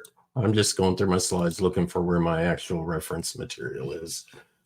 Because there's this one in particular that actually gives a graphical.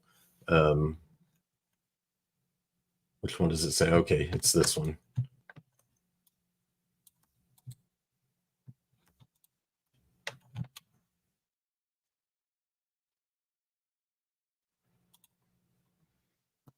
My screen's being slow. Give me a second. That's okay. So if I go to this creation.com pamphlet, which is your source, they'll actually have listed where they got that information from. Yes, the actual reference material that I was giving is a book called Dire Dragons. That's where most of this stuff, that's where most of the original research was done for this And that book references pamphlet and other information. Say again? So This pamphlet is this pamphlet is just an overview of some of the historic findings, but you brought this one up, and I found your argument to be very unconvincing. I'll put it that way. Okay, well let's pick that one. Let's pick this that one, one so we don't jump around. This Pick one I believe is Tanystrophus. This one is Tanystrophus, I think, because I think that's the way I understand the way it looked. Yeah, right here it tells you this. This was one that was actually documented in, I want to say, late 1800s. It may say right here. Remarkably to reconstructions of the reptile Tanystrophus fossils, which are of Triassic rock. So basically what this is saying is that the cylinder seals are representative of this particular genus of dinosaur. You can't see that's even out of proportion. I mean, in the drawings itself, those necks are overly long, and to me, the tail looks longer. The real life drawing, that is, if that's what you're saying is the real life drawing of it, the tail looks longer than neck. You look at that picture, it's the complete reverse. The head or the neck is far longer than the tail.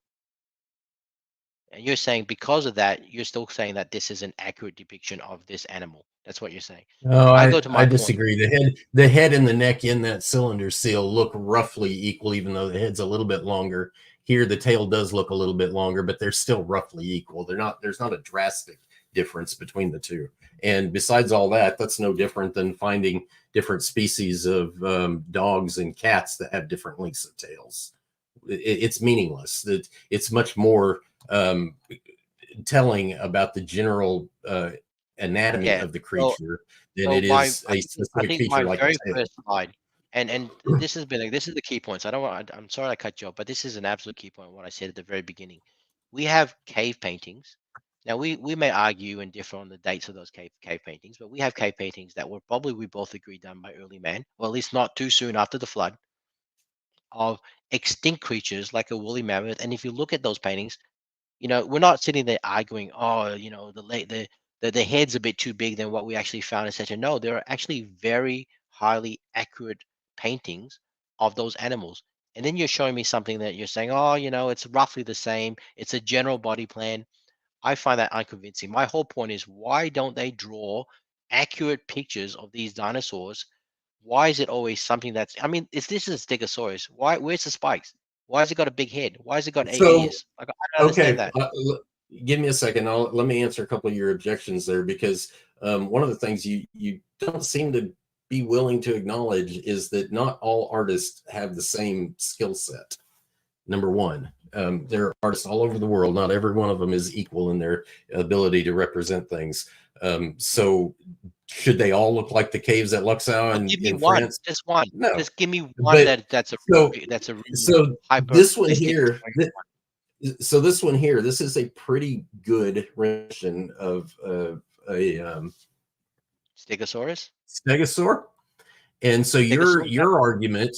your argument was, okay, Head. a couple points. You want to know, where are the spikes? So Mhm. one of the things about morphology and speciation is that you can have differences in morphology based on the sex of the individual. You can also have differences in morphology based on the age of the individual, and you can have different morphologies based on the specific Okay, species so, of the so let's say individual. I grant you that. Let's say I grant you that they happen to carve a stegosaur because it's old, the spikes dropped off, or it's a female, maybe it doesn't have spikes. I don't even know if that's true, but let's just grant that, okay?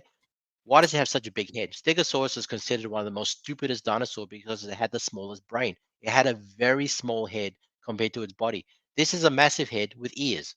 Can you maybe explain that? That's like asking why do pit bulls have much larger heads than chihuahuas? It's a morphological difference that happens through natural gene variation. So there's a It gene variation between the size. I mean, we're talking about something that's probably 50 times the size of what we actually find in the fossil record. That head is almost, from what if this is accurate, and I know it's artwork, but if this is accurate, that head is about one third the size of its body mass, the central part of its body. That's one third that size of it. It's a big head. I You're would call saying it more natural like a variation. fifth. Okay, what is it? Tell me, a quarter, a fifth?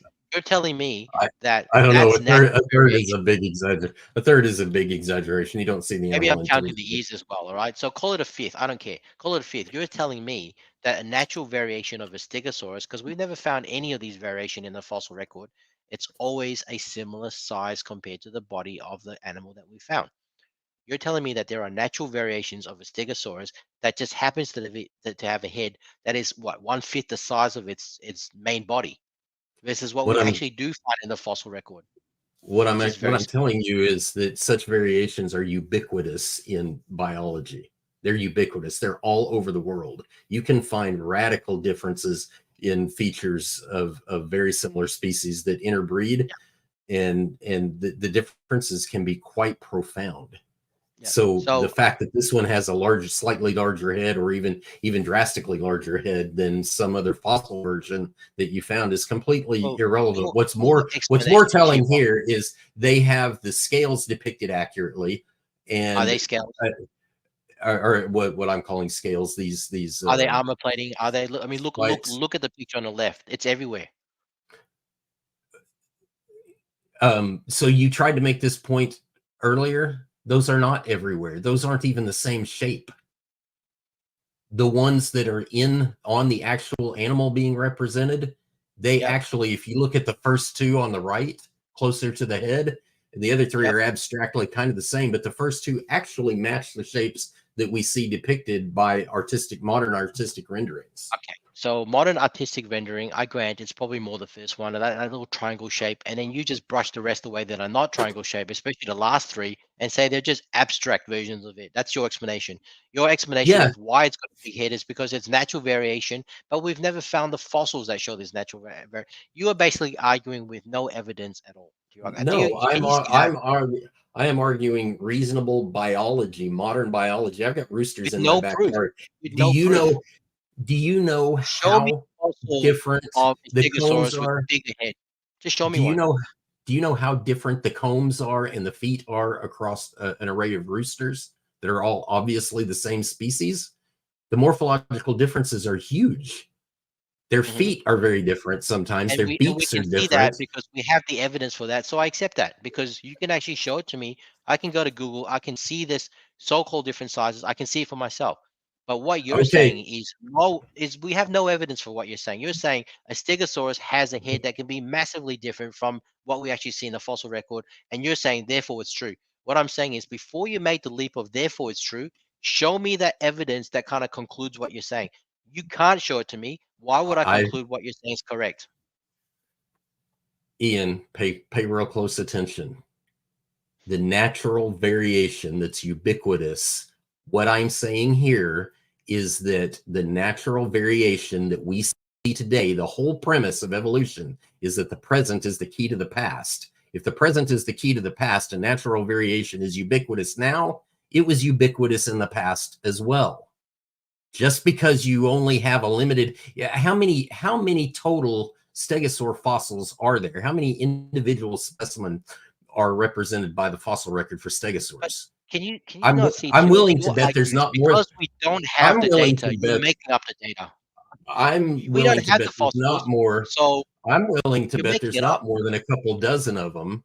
And I'm willing to bet that with and such a probably less. scant data set, you don't really have an argument that there was no such variation for them. So you're arguing based There's on too no few data. fossils We to have even data. make that argument, but modern We animals have absolutely do display this type of let me variation. take you through the logic of this. You are right. There is variation, right? But I challenge you to kind of tell me what kind of variation is on this massive head compared to that little picture on the right, which I assume is just part of the head of the Stegosaurus, which looks like it's actually in line with the shape of the tail. Right. So I'm assuming that that's correct since it's in the same pamphlet, right? And that head is not the same size as the tail. So I'm saying it's quite different. So we know from an animal, and I grant you, probably we didn't find 18 fossils. It's probably much less. But of the fossils that we have found, they're all consistently small head. So you're saying, but maybe there is a fossil with this massive head that we just haven't found it yet. So you're arguing based on no data. Now No, we do know no, we do have the vertebrae in the neck of the Stegosaurus. So we know that it could not possibly lift its neck if the head is at a certain size too big. So there is some data that we can kind of actually, show it's unlikely you to be are that big. completely misrepresenting my position on this, completely Okay. misrepresenting it. So if we have, we'll say 24 fossil stegosaurs and they all have small heads, you know what? Okay, fine. It's irrelevant because my actual position is those fossils were from approximately 4,400 years ago. And as stegosaurs continued past then, 4,400 years. And so this particular deal, these are 800 years old. So what is that? 3,600 years after the flood is more than enough time for the surviving stegosaurs that were on the ark to have speciated to some significant degree multiple That we have no times. evidence for. That's my whole point. You are basing something where we do not have any physical proof Yes, of, and you're saying yes, we because we have don't have the direct proof, it evidence. could be true.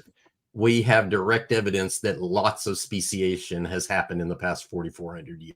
So do you Direct believe, T-Rock, evidence that that every part that you it is see, the norm. It is the norm to have that type of speciation in 4,400 years. no, I beg to We can differ. do it. We can do it in 20 years with Look, animals okay, today. let me give an example that Donny will 100% understand. I mean, Donny's muscles, that's everyone in the audience that's admit it's huge, right? But do you think that Donny's offspring, he'll ever have an offspring with a head that's 10 times the size of his now in the body that he has today? Is that natural variation? Are you saying that's possible? T-Rock, is it 10, possible that your kids' head will be 50 times the size of your head now on the same size body? Is that possible? so you went from 10 to 50 and you're extremely Pick a number, exaggerating. but I'll go look at the back. tail, look at that big head. That could be at least 10 times in my eyes. Compare that to the picture of the head on the right. It's the size of the tail. So you tell I will me, go back. call I it will 10 go back times. to my dog example. So if you take something like a teacup poodle and a Great Dane, Yep, the yep. difference in mass of their heads is literally greater than a But factor of 10.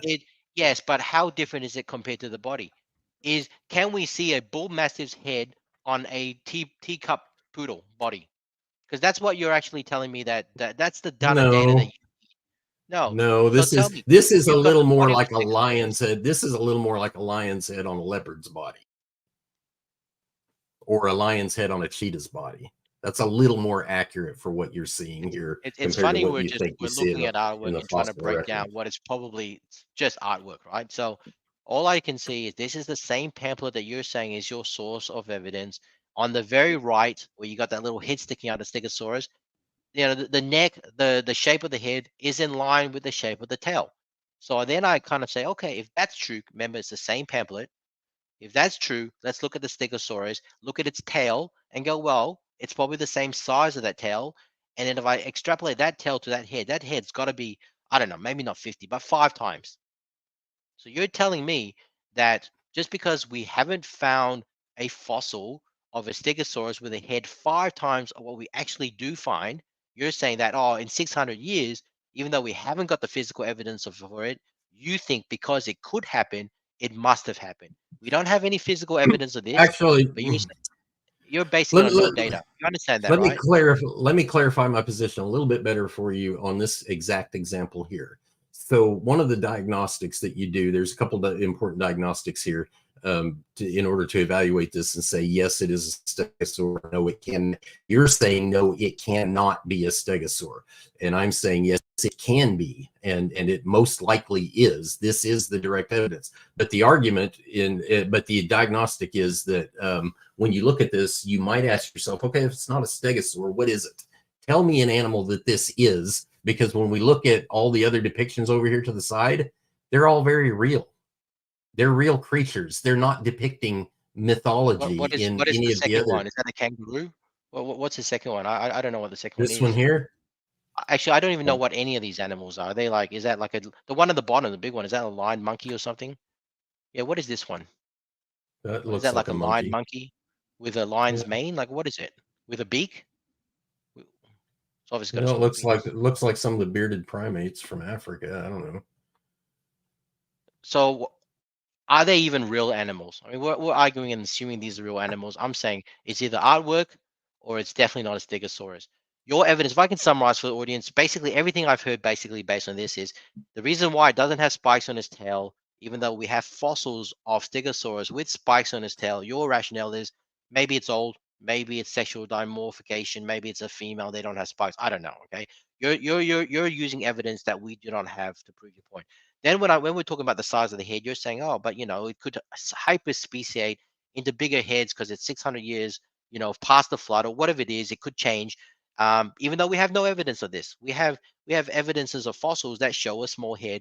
But you are arguing in this, there's two examples here, and then we haven't even got to the ears yet. Okay, you're arguing in both of these examples where there are no physical evidence, but you think it is. As long as people understand, I'm not saying you're wrong. All I'm saying is that you don't actually have any evidence for what you're saying. It's because you think it is so.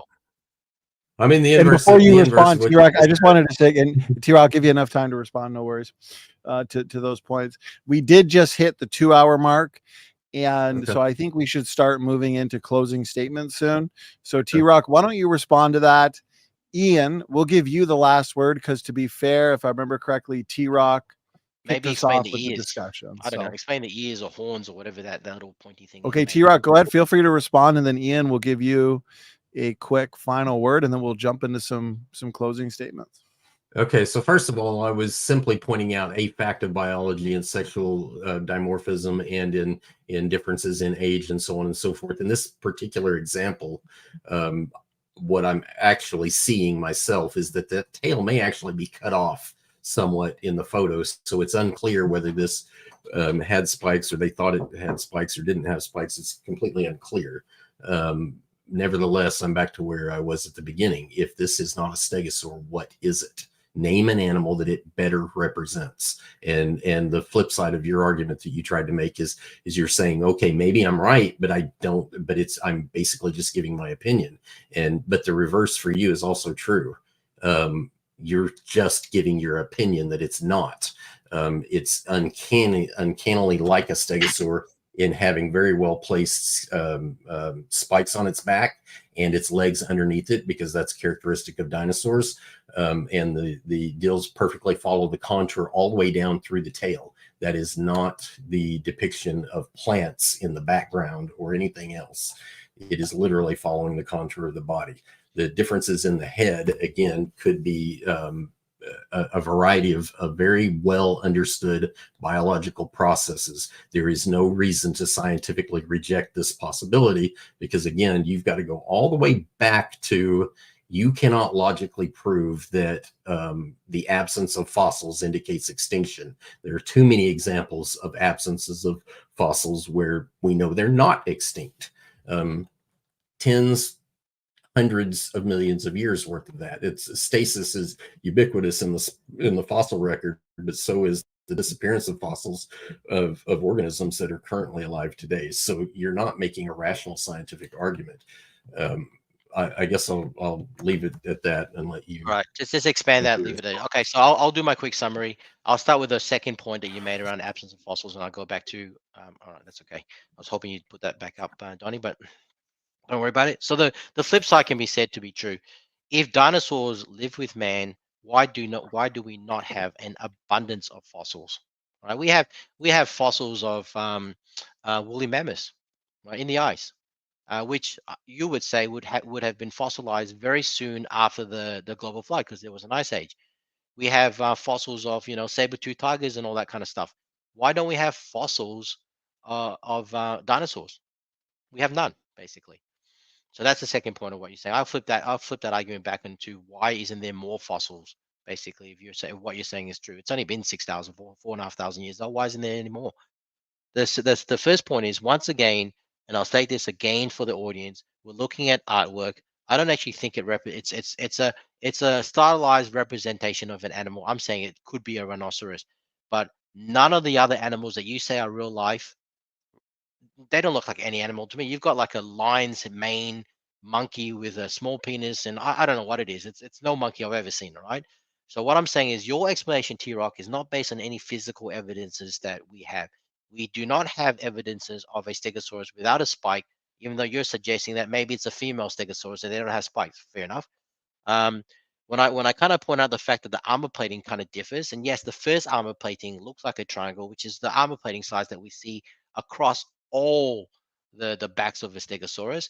You're saying, oh, the others are just abstract images of it. Yes, it's not the triangle; they're abstract images.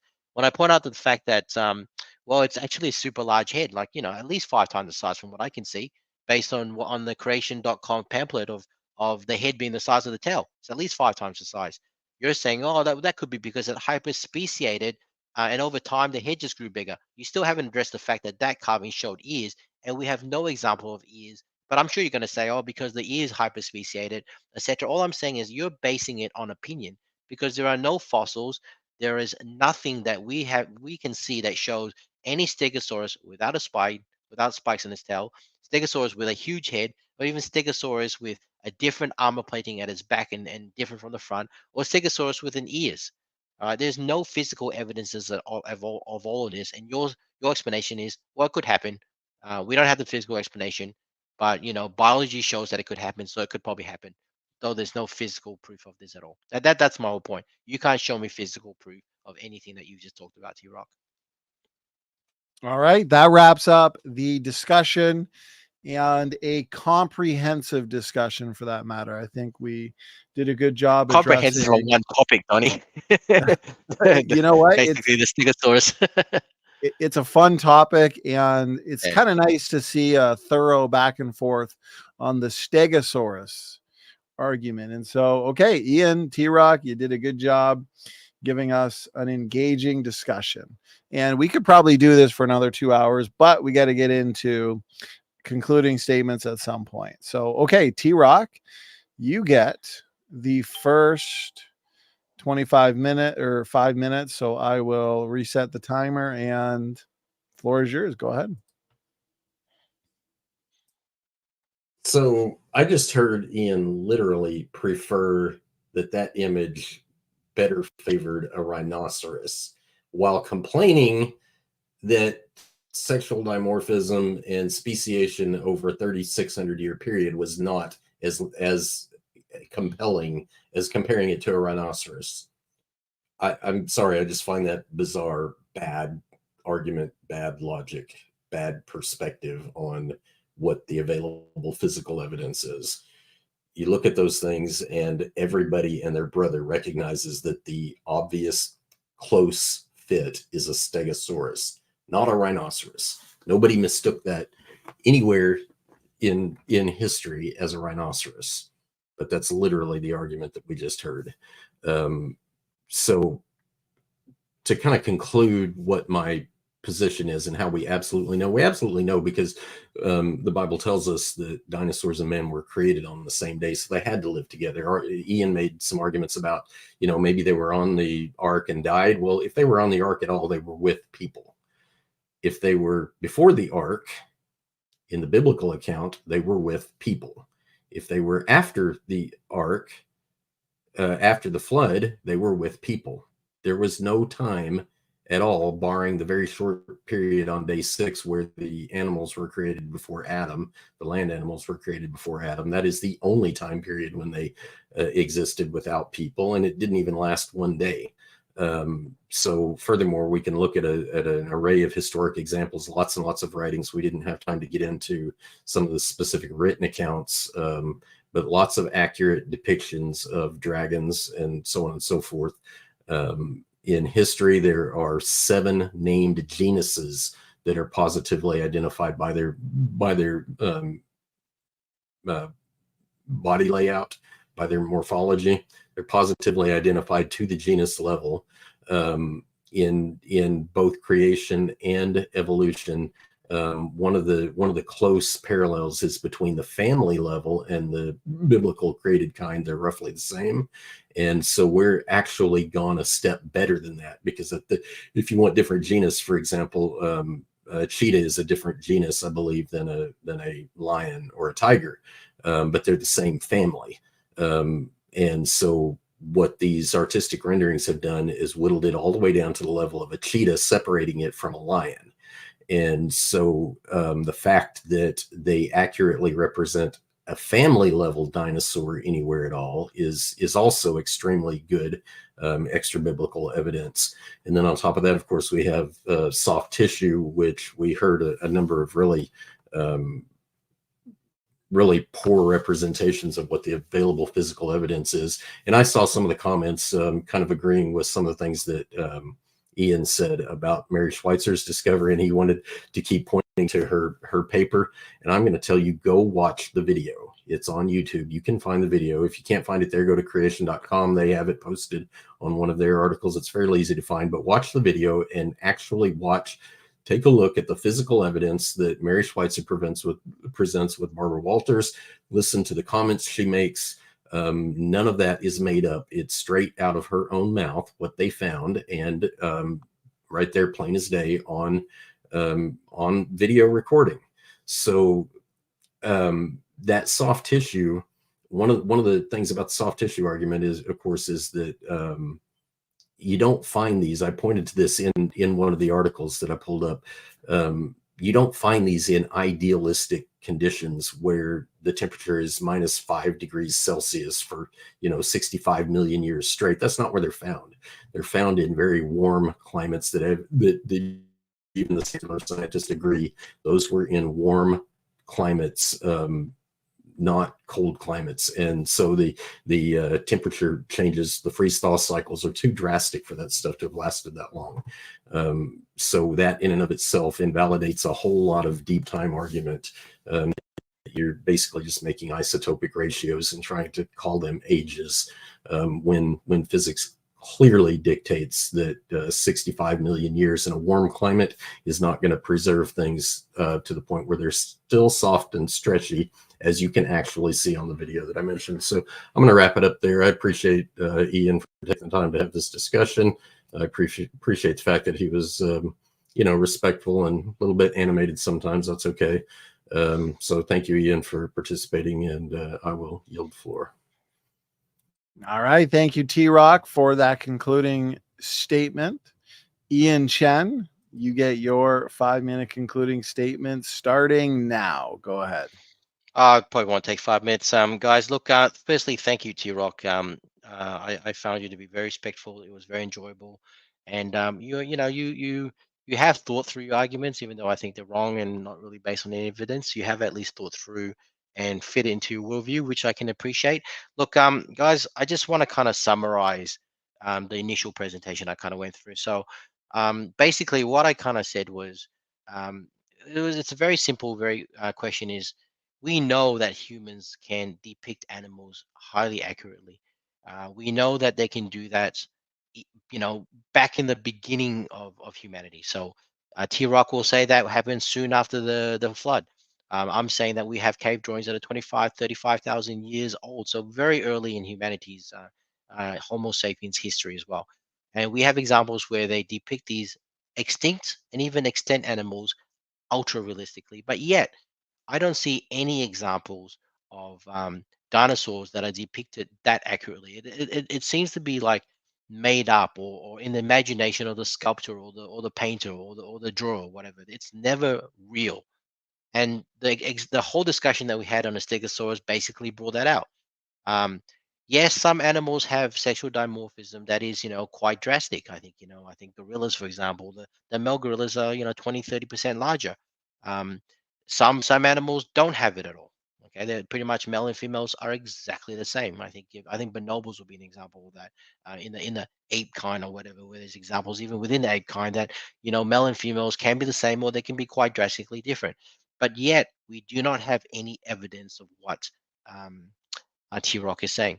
So he said that there's no spikes because maybe they're female, they were old and dropped off. He said that the reason why those, and I'm saying they're leaf motifs that you can see from the picture itself all around. Okay, he's saying, well, no, they're actually armor plating, and the first two are actually ultra realistic, but the last ones were just abstract drawings of it. So that's to me it's an ad hoc explanation. I'm saying that the head's too big, and he's saying, oh, it's probably because they've speciated, and maybe they're males or something, and they've got bigger heads. And he didn't even explain the ears. They had two pointy ears as well. Maybe the horns, I don't know. But whether they're ears or horns, they're not found on a Stegosaurus. And he'll probably say it's probably because they're females or they're males or whatever it is.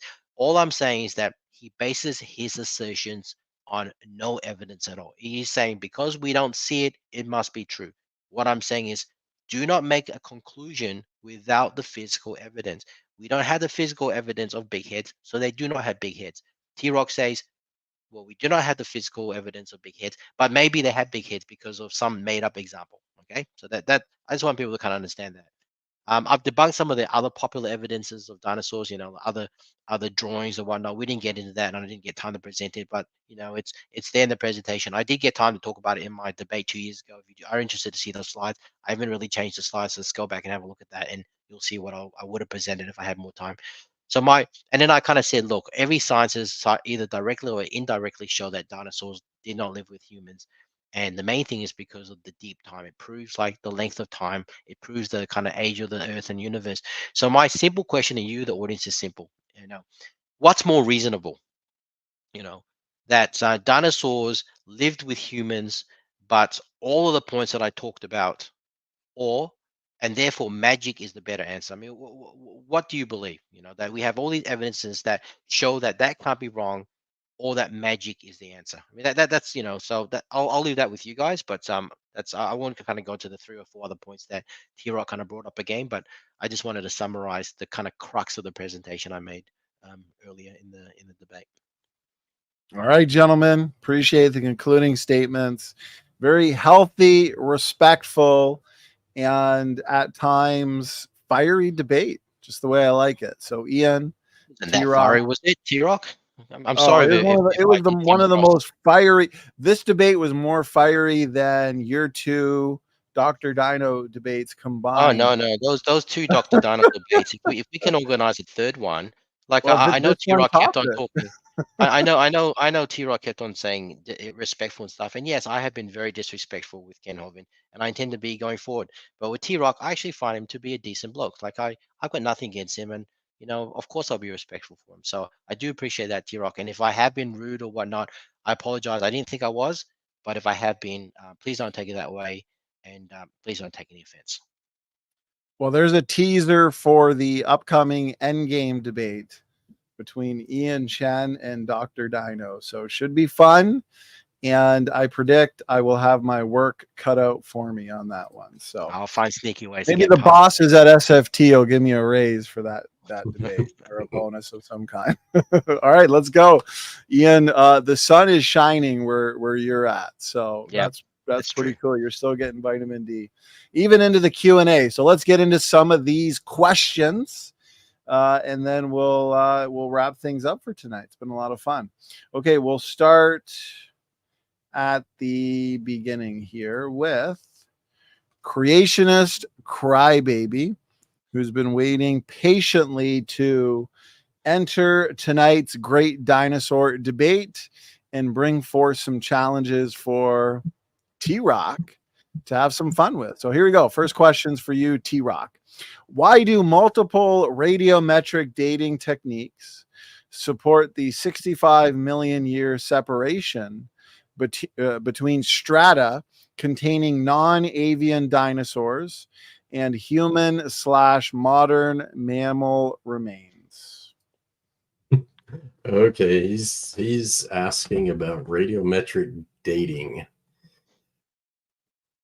I have said all along, it's always been my position, it is literally impossible chemically or physically to measure the age of anything. There is no such thing as a dating technique. You have radiometric isotopes, radiogenic isotopes. You can measure the ratios. You want to call them an age. That is a convention. It is not a reality. And they don't support that story anything like the way you're alluding to here in the question.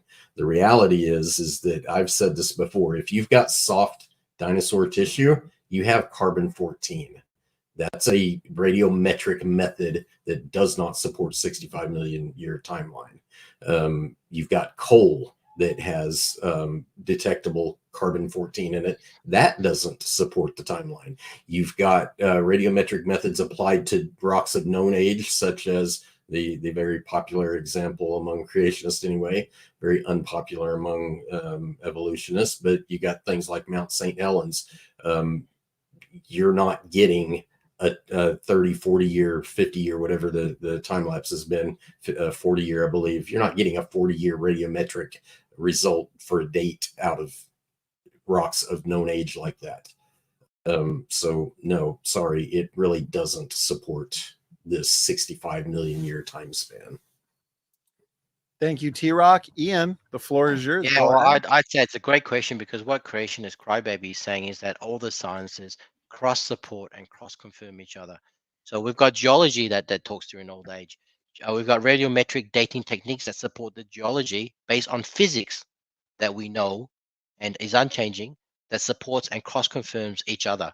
Now, and I know we're going to get to this as well, but Mary Schweitzer did not find any soft tissue in her fossils at all. There could be claims from other creationists, which I think you're alluding to, Mark Armitage as well.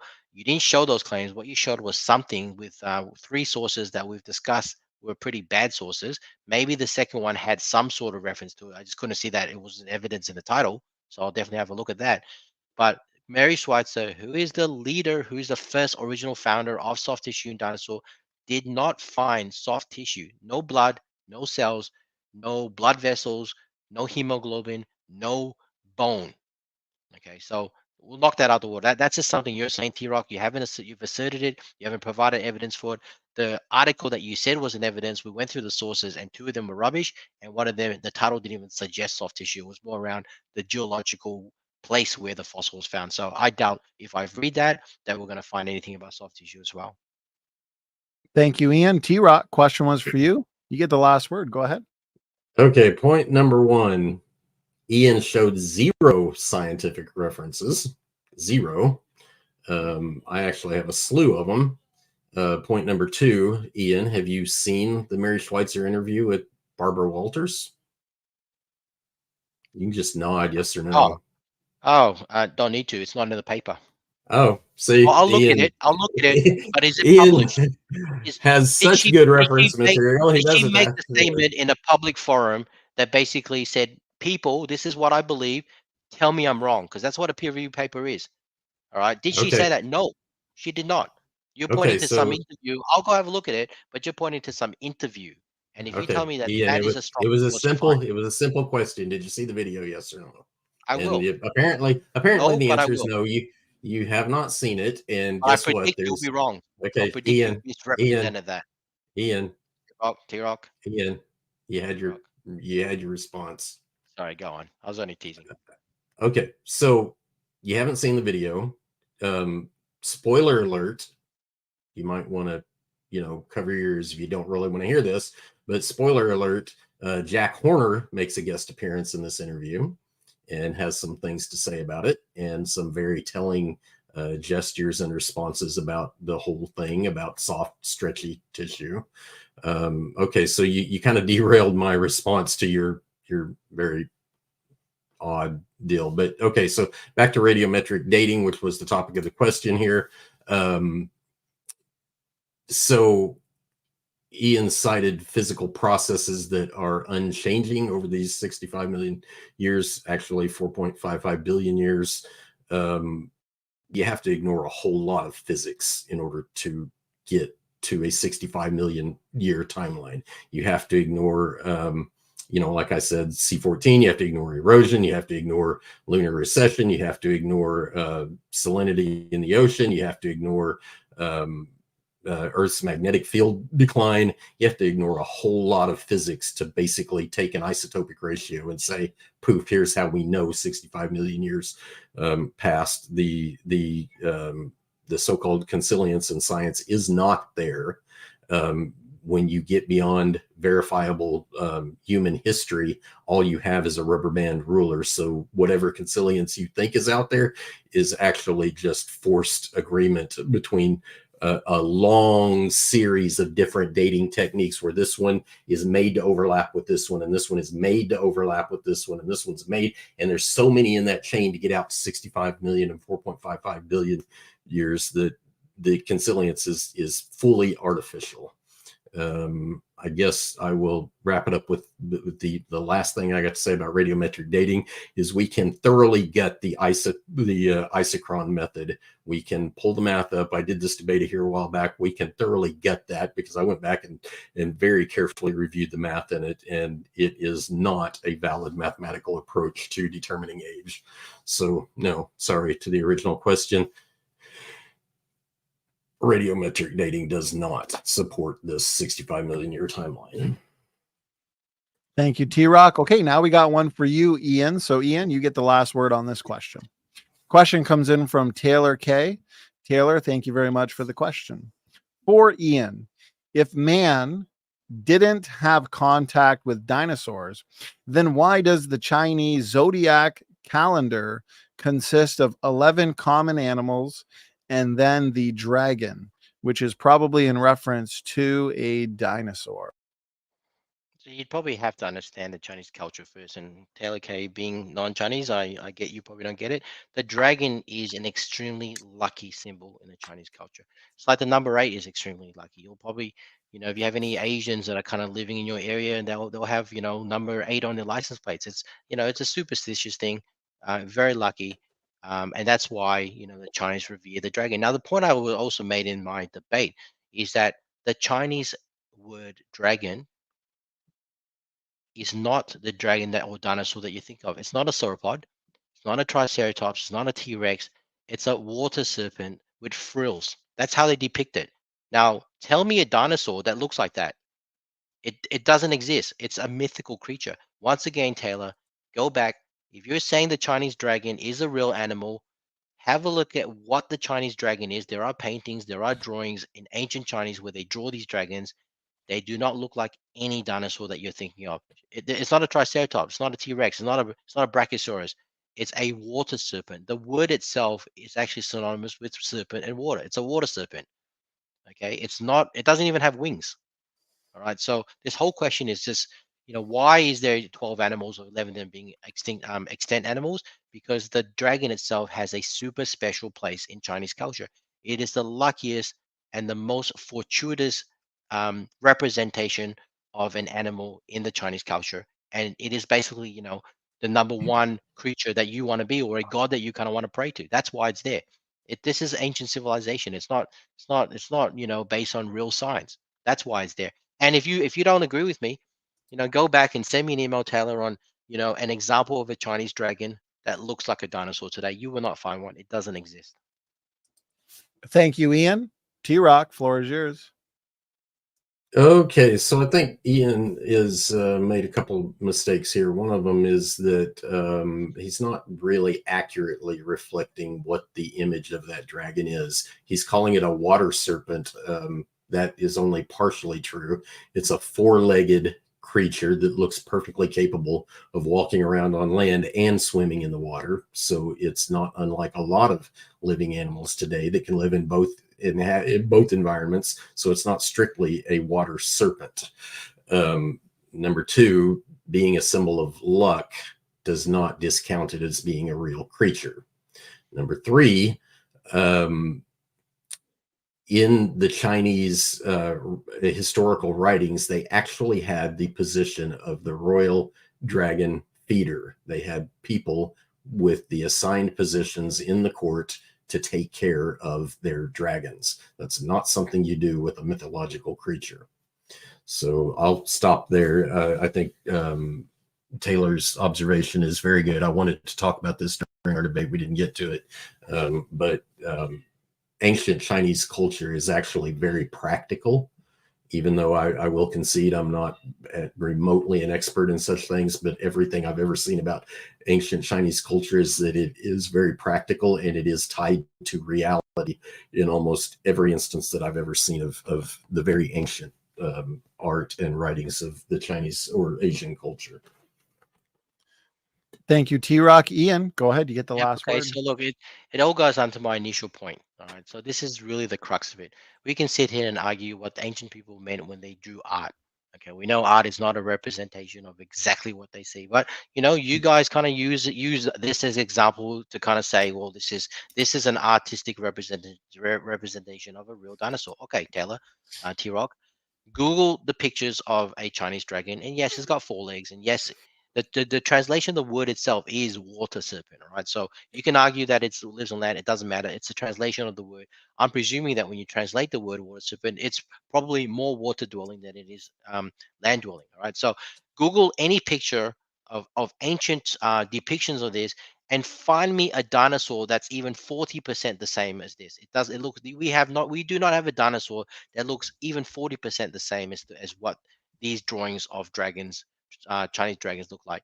Because that's what I've been saying. Why is it when people can draw really well animals that exist today, and it's recognizable that when we look at examples that creationists say prove dragons or dinosaurs, that they're all fantastical beings, that none of them actually exist today. But if you can find one, prove me wrong. I guarantee you won't find one, but good luck trying to prove me wrong. All right. Thank you, Ian. Now we got one for you, TRock. This comes in from Sydney Raptor. Question for TRock. How do you explain that there are no human fossils found in the same layers as dinosaurs? How did the flood always separate them? Okay, I mean it's a fair question, but the thoughts behind these questions are laden with fallacies. How do you explain that there are no human fossils found in the same layer? Okay, so every dig site where you can find fossils is basically some type of regional event.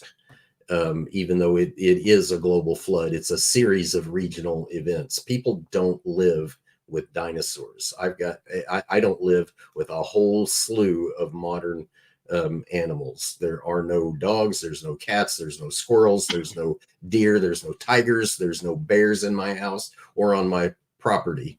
The fact that they're separated by basically a series of regional events during a 1 year catastrophe is not unusual, because it is my personal opinion, and I think a lot of well-informed creationists probably think this is at least viable. If not, they probably directly agree. Dinosaurs appear to be more coastal. The fossils that we do have is only a very small sample set of probably the total number of dinosaurs that have ever lived, but they appear to have been, the ones that we have captured appear to have been more coastal. There's a 1 year flood that starts with 40 days of rain. 40 days of intense rain has this kind of automatic biological sorting. Animals tend to go bed down where they live.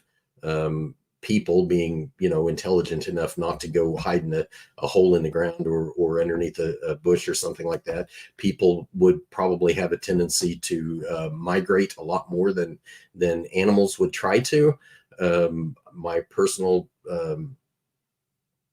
suspicion is that people were among more forested areas than they were lower coastal areas. And so as the flood progressed over days, weeks, and months, dinosaurs appearing at the particular point that they do tells you that it was relatively early on in the flood, hence a coastal environment where they died first. Where you find them, by the way, is not where they died, and it's not where they lived either.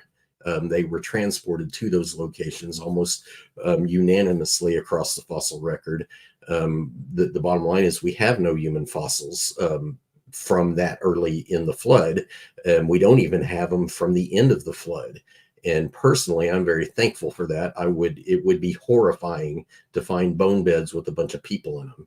And I think that is by design. They weren't meant to be fossilized the same way dinosaurs were, but it's also a natural consequence of how we separate ourselves from the animal kingdom, especially when you have a catastrophic 40 days of rain preceding the inundations. I don't think this is actually a big mystery at all.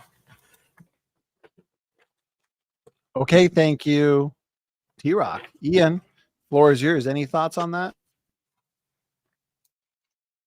I mean, basically this question is it's basically I agree with it.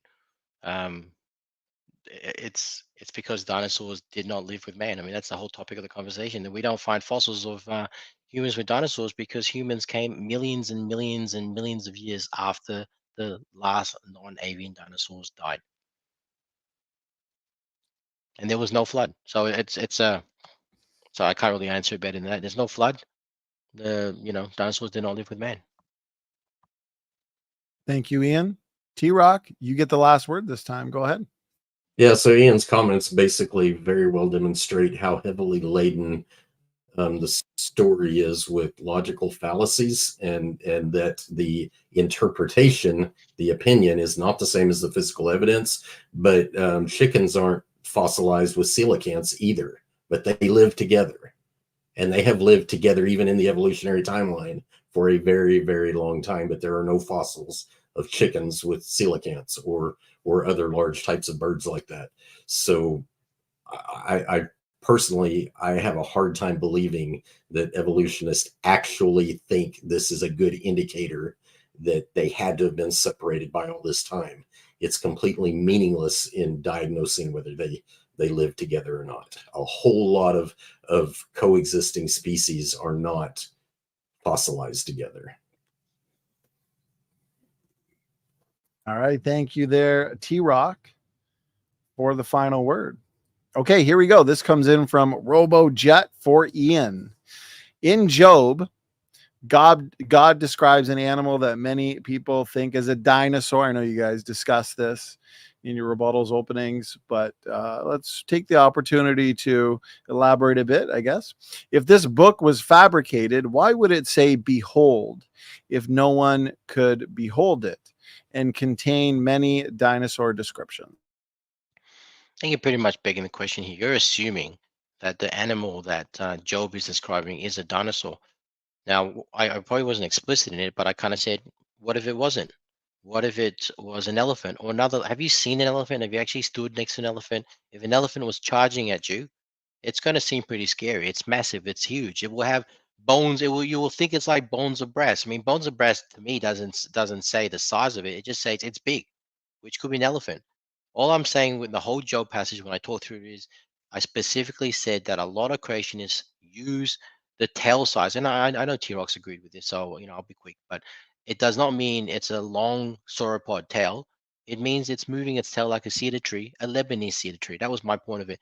But you're begging the question. You're saying that it's a dinosaur, and therefore when it says behold, it must exist. I'm saying, what if it's not a dinosaur? What if it's describing another big creature, bigger than man, a big elephant? Hell, it could be a woolly mammoth. I don't know. They're at least 3 times the size of a man in terms of height.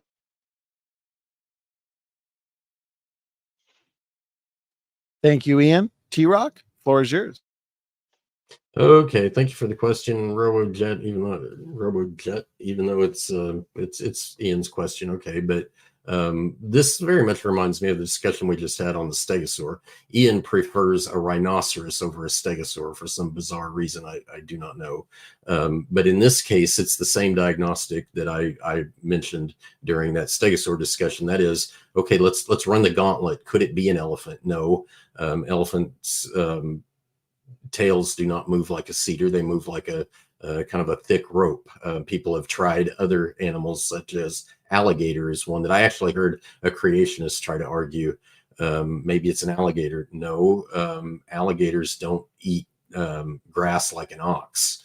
There are alligators that eat vegetation, but they don't eat grass like an ox on land. They normally eat stuff in vegetation that grows in the swamps, not grass. But yeah, so Job here, he's saying, behold, because Job literally had firsthand knowledge of this creature. And when you compare it to any other animal in the animal kingdom, there is not a better fit than a sauropod dinosaur.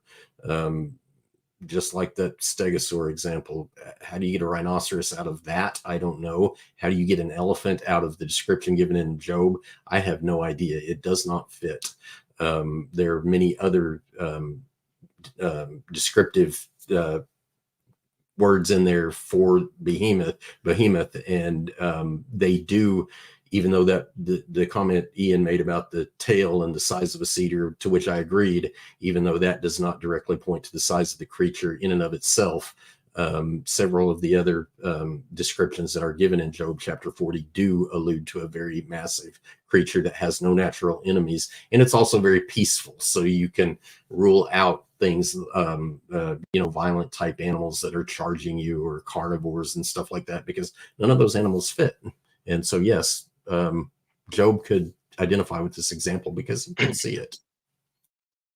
Thank you, TRock. And go ahead, Ian. You get the last word. I'll ask a question, and then TRock can answer this one before I continue. But it refresh my memory. Is this the passage where they say that it's hiding in the leaves, or it's hiding in the lake? Is this the passage in Job? Like, I know there's several passages. One's Leviathan, Behemoth, or whatnot. I could have got it confused in my head, but is this the passage where they say that animal is hiding in the leaves or the reeds of the swamp? Is this the passage? You could be on mute. You're probably on mute. Oh, I think you're on mute there, TRock. Sorry about that. Okay, Ian, the passage actually says, I think this is the portion you may be referring to. He lieth under the shady trees in the covert of the reed and fens. Under the shady trees. How big is reed? How big is ferns? I'm guessing you meant ferns. How big is this? And how tall is the soil? fins and reeds. That's irrelevant. It's actually the verse that precedes that does not talk about it, that does a better allusion to its size. So, He so says, why, surely, why are you saying some parts of the Bible? Well, actually, I know, back to discussion again. You're saying some parts of the Bible is literal, some parts are not as literal as the verses before. I'm saying that that itself, to me, does not describe a creature as big as a sauropod. Now, I'm saying if God is saying, "Behold," He's saying, "Look," and He's not going to choose a small size version of the creature. He's going to choose a massive size version of the creature. So a big okay, sauropod. He's not going to choose a baby one. So how is a let me, big sauropod going to hide in the shade of a tree and in the ferns and the reeds of a swamp? It doesn't make sense to me. okay, so yeah, let me address that really quick, because that's honestly the question. If you just read the passage, number one, I do agree this verse 21 that I read is not diagnostic of the size. I agree with that. He lieth under the shady trees, but the trees can be 150, or they can be 150 feet tall. No sauropod dinosaur was that tall, so it's not difficult to be under a 150-foot tall tree. And it says in the covert of the reed and fins, but it's the verse above that I've already mentioned this multiple times. Other passages allude to the size. He says, surely the mountains bring him forth food, where all the beasts of the field play. He says his bones are as strong as pieces of brass. His bones are like bars of iron. So what does that mean to you? To me, that just He means he's take got big bones, not that they're it's actually made of brass or made of iron. no, it says So that are like bars of iron. It does not say they're so bars of iron. okay, He says they're no, no. like So bars they're of iron. strong. They're strong. So they're big bones, like an elephant. Okay, Like sure. nothing that you read tells me that it's either an elephant Okay, or a dinosaur. Okay, like you're okay, saying that passage, you're saying that the reads one is not diagnostic. Fine, I'll accept that. But you're saying this one is. So tell me okay. what you're actually reading in Last diagnostic sauropod. So there are several verses when you put them all together, especially, but these last two verses, behold, he drinketh up a river. That's a clear indication of a large animal, a very large animal, That and he drinks a hasteth. whole river, or it's a description, like a artistic flair of what it's saying. Are you saying literally it's drinking a whole river, or that it's drinking like it has a capacity to drink a lot of water? In which case, Let's elephant's trunk. read the rest of How the much water does the elephant's trunk kind of draw in? let's read the rest of the passage to get the context. Behold, he drinketh up a river and hasteth not. He trusteth that he can draw up Jordan into his mouth. Literally, Read the so we're not trying to make a literal beast drink up an entire river all at so once you so can that the drink a river lot of is water. dry. So so we can agree you can drink a lot of water. What you're saying, it's a shitload of water, and what I'm saying, it's compared to a man, it's a lot of water. So none of that is diagnostic of a sauropod. It could be, if it's my definition that it seems like a lot to a man, then it could be an elephant because the trunk, what they draw out, they kind of spray themselves, give themselves a bath. That's a lot of water. We can't do that. But if You it's a just literal thing, then it's shifted the goalpost. First, not you at all. wanted to find diagnostic of the size. Now you want to find diagnostic of a No, sauropod. I'm That's saying that two what you different read is things. not diagnostic. It's not diagnostic of a sauropod. What you just read to I, me can be no, applied to any large animal. you literally asked for something that indicated size, and now you're Yep. saying it's not. Now you're No, no, saying it size. indicates size. It's a big animal, like an elephant. I'm not saying it's a You sauropod, switch like an elephant. you wish from size to Not at all. sauropod. You'll have to go back. Those are two different things. I'm saying And I'm saying our disagreement is on. this I'm particular sorry. verse is about size. Yep. The other verses But how put big? together the How sauropod. big?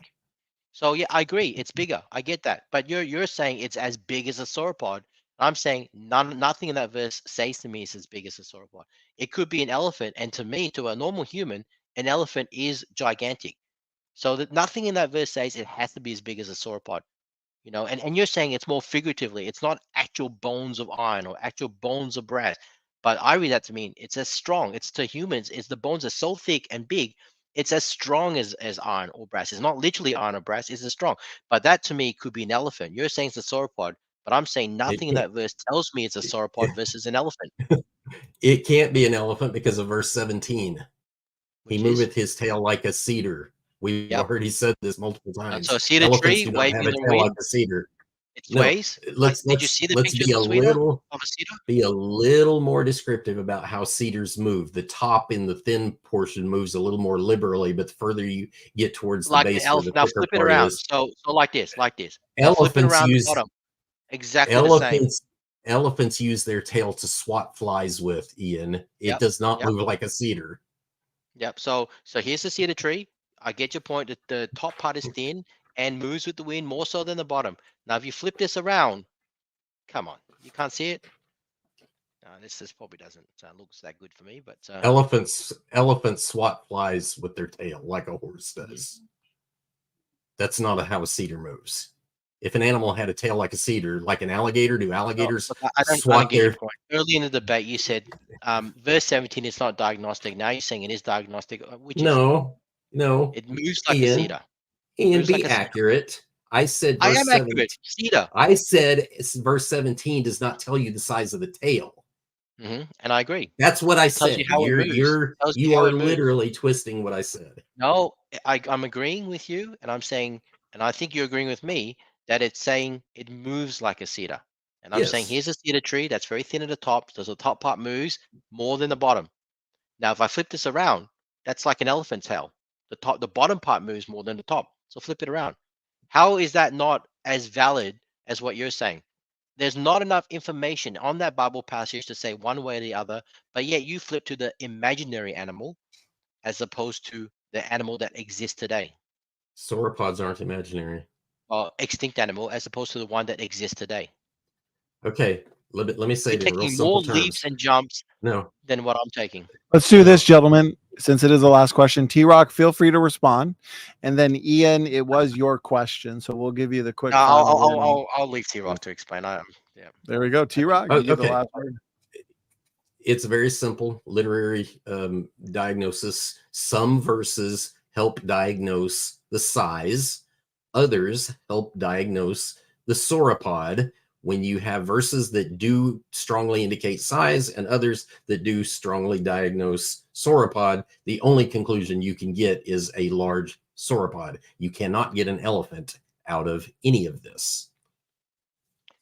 Gentlemen, Nothing we diagnosis. are going to wrap up this epic debate here, the great dinosaur debate. TRock, Ian, appreciate the professional nature of the debate and also the passion from both sides in the sense that you're both confident with your positions. You've both brought points, arguments for the audience to now objectively consider. And so, okay, we're going to wrap it up there. Ian, TRock, again, I appreciate your time, the work put into the preparation and study for this topic on dinosaurs and the debate itself. So if we could, let's get some final words, final thoughts, and we are going to call it a night. I had a lot of fun, gentlemen. So Ian, let's start with you. This Look, is your I will. pre-vacation debate. So thank Yeah, you for doing this, Ian. I'm going to go on Final words, vacation. final thoughts. He sapped my energy. No, look. I'm not going to go into the debate. We've talked extensively. I just want to say again, thank you, T-Rock. It's been fun. You've been respectful. I've got nothing against you, so I was being polite. I know you keep on saying it, but I was never going to be rude to you.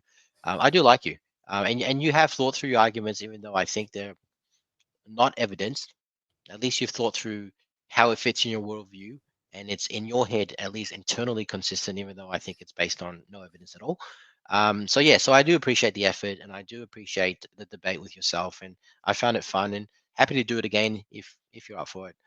Any topic that you like when I come back. So thanks very much again, T-Rock, and Donny for hosting. So thank you, Donny. Hey, Next my time we're pleasure. the singlet. Guys, I don't know if you've noticed, but Donny's really bulked up these days and he's not showing it off. You got to be wearing the singlet next time, Donny. Ian, you're going to make me blush. I appreciate that.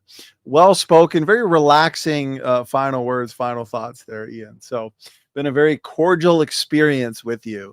As opposed to what, Donny? I mean, I'm trying to read between the lines here. As opposed to what? I guess I don't know what I was expecting after the first two very memorable debates with Dr. Dino. So, Ian, very good, healthy, as T-Rock says, healthy debate, respectful debate. So, very good. Ian, thanks for the final words, final thoughts. And we want you to enjoy your well-deserved Thank you. vacation coming up. Okay. So, okay, TRock, thank you as well for doing this. Appreciate it. And always fun when it comes to a debate on dinosaurs and man living together. So, okay, TRock, any final words, final thoughts? Yeah, I want to kind of mirror Ian's sentiment there. I don't want to really rehash the debate a whole lot. I do appreciate a really good civil and intelligent discussion. I appreciate that, Ian. That was pretty good. You had some legitimate questions sometimes. I obviously don't agree with your logic, but I did enjoy the conversation. So thank you.